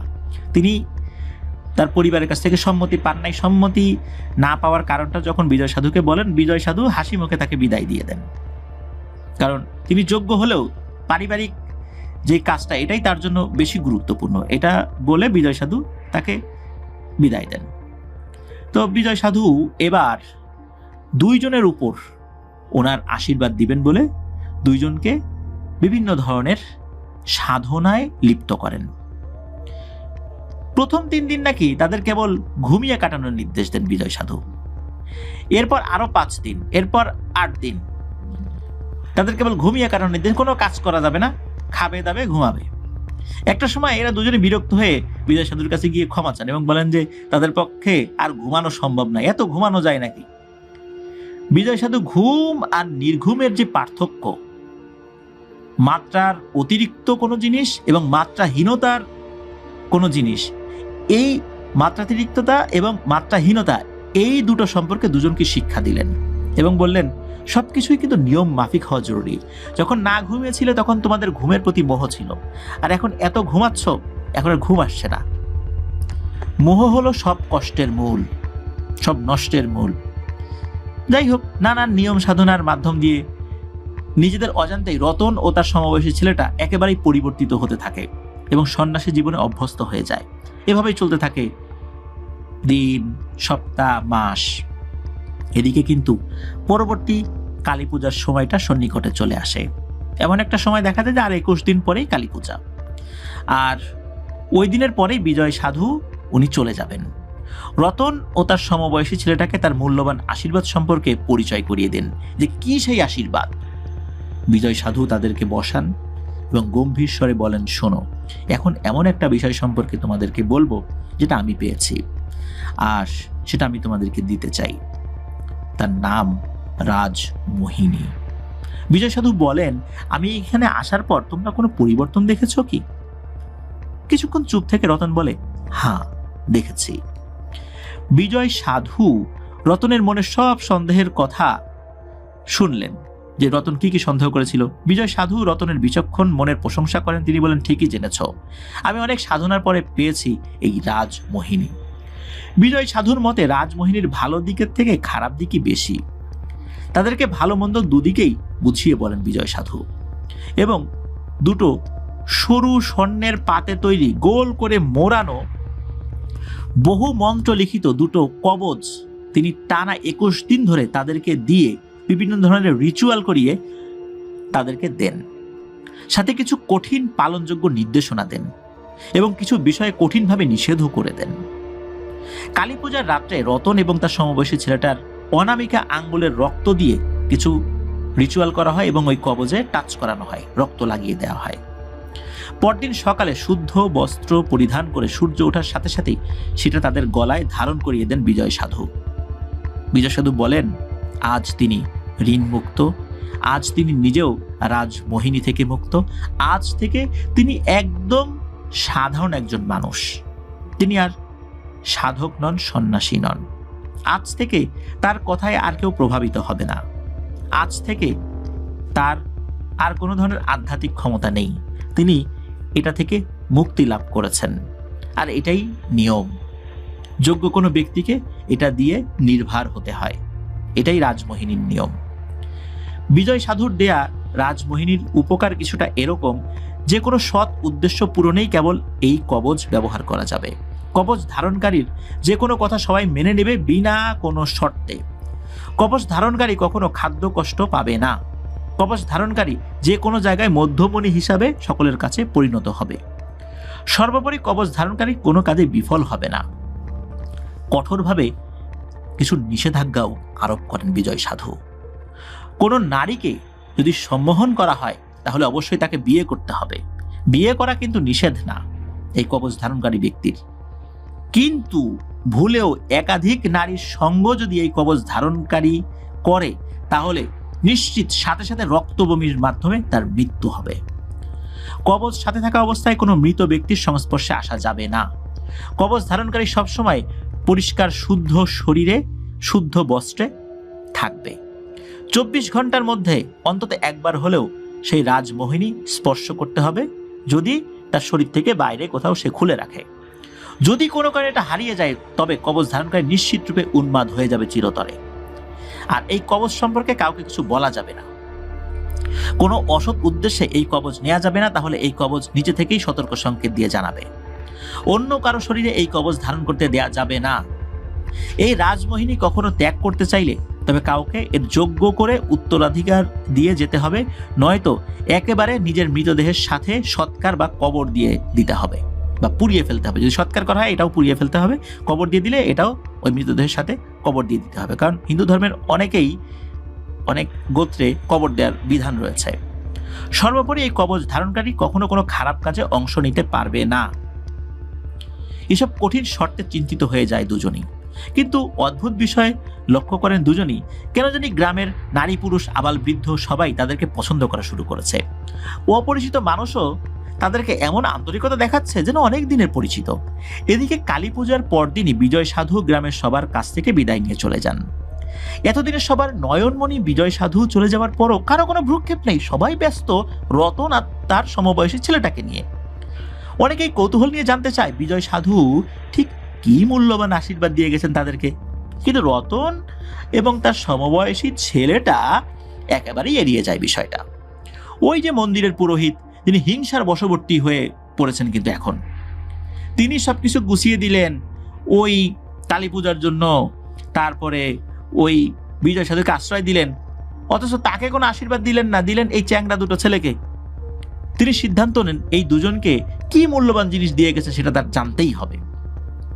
তিনি রতনকে একটু বশ করার চেষ্টা করেন, বিভিন্ন কথাবার্তা বলে বিভিন্নভাবে এদের দুজনের সাথে আন্তরিকতা বাড়ান, তাদের বাড়িতে যান, গল্পগুজব করেন, কিন্তু রতন খুব একটা পাত্তা দেয় না। এরপর ওই পুরোহিতটা খেয়াল করে যে ওই ছেলেটাকে দেখি কোনোভাবে তার ফাঁদে ফেলতে পারি বা পারে কিনা। একটা পর্যায়ে কি হয়, ওই পুরোহিত ওই ছেলেটার ওই কবচটা চুরি করতে সমর্থ হয়। কারণ হচ্ছে ওই সবসময় যেটা পড়ে থাকতে হবে বিষয়টা এরকম না, ওরা একটা নির্দিষ্ট জায়গায় রেখেছিল আর কি সেই ছেলেটা, তো ওইটা সে চুরি করে। তো এরপরই ওই ছেলেটা যখন দেখলো যে ওইটা নাই, চুরি হয়ে গেছে, সে তো পাগলের মতো সেই কবচটা খুঁজতে থাকে, সে জানে যে তার অবস্থা কি হবে। কয়েকদিনের মধ্যেই ওই ছেলেটা বদ্ধ পাগলে পরিণত হলো। আর এই কবচটা যেদিন হারায় এর ঠিক পরের দিনই পথের ধারে ওই পুরোহিতের মৃতদেহ পাওয়া যায়। পুরোহিতের নাকে মুখে রক্ত উঠে একদম একাকার অবস্থা, কিন্তু ওই কবচটা আর পাওয়া যায়নি। ওই ছেলেটা ওইভাবে পাগলই রয়ে গিয়েছিল। রতন এসব ঘটনা দেখে আরো ভেঙে পড়ে, সবার থেকে আলাদা করে নেয় নিজেকে। মূল্যবান আশীর্বাদ যেন তার কাছে মূল্যহীন অভিশাপে পরিণত না হয়। কিন্তু আশ্চর্যের ব্যাপার যে কখনোই তার খাদ্য কষ্ট হচ্ছিল না, কোনো জীবিকা নির্বাহ না করে দিব্যি দিনানিপাত করছিল রতন। কোথা থেকে লোকজন এসে খাবার দিয়ে যায়, সকলের পছন্দের মানুষ সে। কেউ তুমুল ঝগড়া করছে, রতন সেখানে গিয়ে দুজনকে স্পর্শ করে দুটো কথা বলতেই তারা চুপ হয়ে যায়, কোনো শর্ত ছাড়াই মেনে নেয় রতনের কথা। একটা সময় রতন নিজেই ওই মন্দিরের পুরোহিতের দায়িত্ব নেয়, কিন্তু রতনের মনে 8-10টা স্বাধীন মানুষের মতো চলার ইচ্ছা হয়, কিন্তু সেই পথ তো তার খোলা নাই। তাকে দেখা মাত্র নারীরা আকর্ষণ বোধ করত, কিন্তু রতন কখনোই সেই পথে পা বাড়ায়নি বা তাদের ডাকে সাড়া দেয়নি। নিজের বাবার মৃতদেহ সৎকারেও সে থাকতে পারে নাই, এই জন্য বিষয়টা তাকে চরমভাবে হতাশ করেছিল। শোনা যায় যে এই রতন ত্রিপুরা চিরকুমার থেকেই পৃথিবীর মায়া ত্যাগ করেছেন। কেন চিরকুমার ছিলেন? তার তো বিবাহ করা নিষেধ ছিল না। চিন্তা করেছেন যদি কোনো কারণে এই কবচটা হারিয়ে যায়, তাহলে এটার যে অভিশাপ নেমে আসবে সেটা যেন তার স্ত্রী এবং সন্তানদের উপর না আসে, সেটা যেন শুধু তার উপরই আসে। এজন্যই তিনি কখনোই আর বিয়ে শাদী করেন নাই। তিনি ভজন সাধনায় কাটিয়েছেন বাকিটা জীবন। তবে তিনি খুব বেশি মানুষের সাথে মিশতেন না। কেউ কোনো সমস্যা নিয়ে আসলে সেটা সমাধানের চেষ্টা করতেন। কোনো অসফলতা তাকে স্পর্শ করতে পারেনি। আর এই জিনিসটা তো কাউকে দিয়ে যেতে হবে। এই জিনিসটা তো একটা কঠিন একটা সাধনা, আর এই জিনিসটা যে পায় তার একটা কঠিন জীবন শুরু হয়ে যায়। রতন চিন্তা করেছিলেন যে এই জিনিসটা উনি কাউকে দেবেন না, কারণ হচ্ছে এই কঠিন জীবন আর কেউ পালন করুক এটা রতন আসলে চায় নাই। এই বিষয়ে কাউকে কিছু বলেও যায় নাই। তবে রতনের খুব একজন বিশ্বস্ত বন্ধুকে উনি কিছু কিছু বিষয় জানিয়ে গিয়েছিলেন। যতটুকু জানা যায় ঠিক ততটুকুই এই ঘটনায় উপস্থিত করা হয়েছে। কিছু কিছু হয়তো বা এত সময়ের ব্যবধানে আর পাওয়াও যায় নাই। রাজমোহিনীর আরো হয়তো বা অনেক রহস্য রয়েছে যেটা রতন আর বলে যায় নাই। রতন সে যখন মারা যায় সে বলেছিল যে এই রাজমোহিনী তার গলায় থাকবে, ওই অবস্থাতেই যেন তাকে দাহ করা হয়, এই অবস্থাতেই তাকে দাহ করা হয়। বিজয় সাধুর দেয়া মূল্যবান আশীর্বাদ নামক এই রাজমোহিনী একটা কারাগার। এই কারাগারে একবার আবদ্ধ হলে ওই কারাগারে অন্য কাউকে ঢুকিয়েই নিজেকে মুক্তি দিতে হবে, যেটা রতন ত্রিপুরা চান নাই। এই কারাগারে বন্দী থেকেই এই পৃথিবীর মায়া ত্যাগ করে চলে গেছেন। এটাই আসলে রাজমোহিনী। প্রিয় লিসেনার্স, আপনারা অবাক হতে পারেন যে আসলে এটা কি হয়।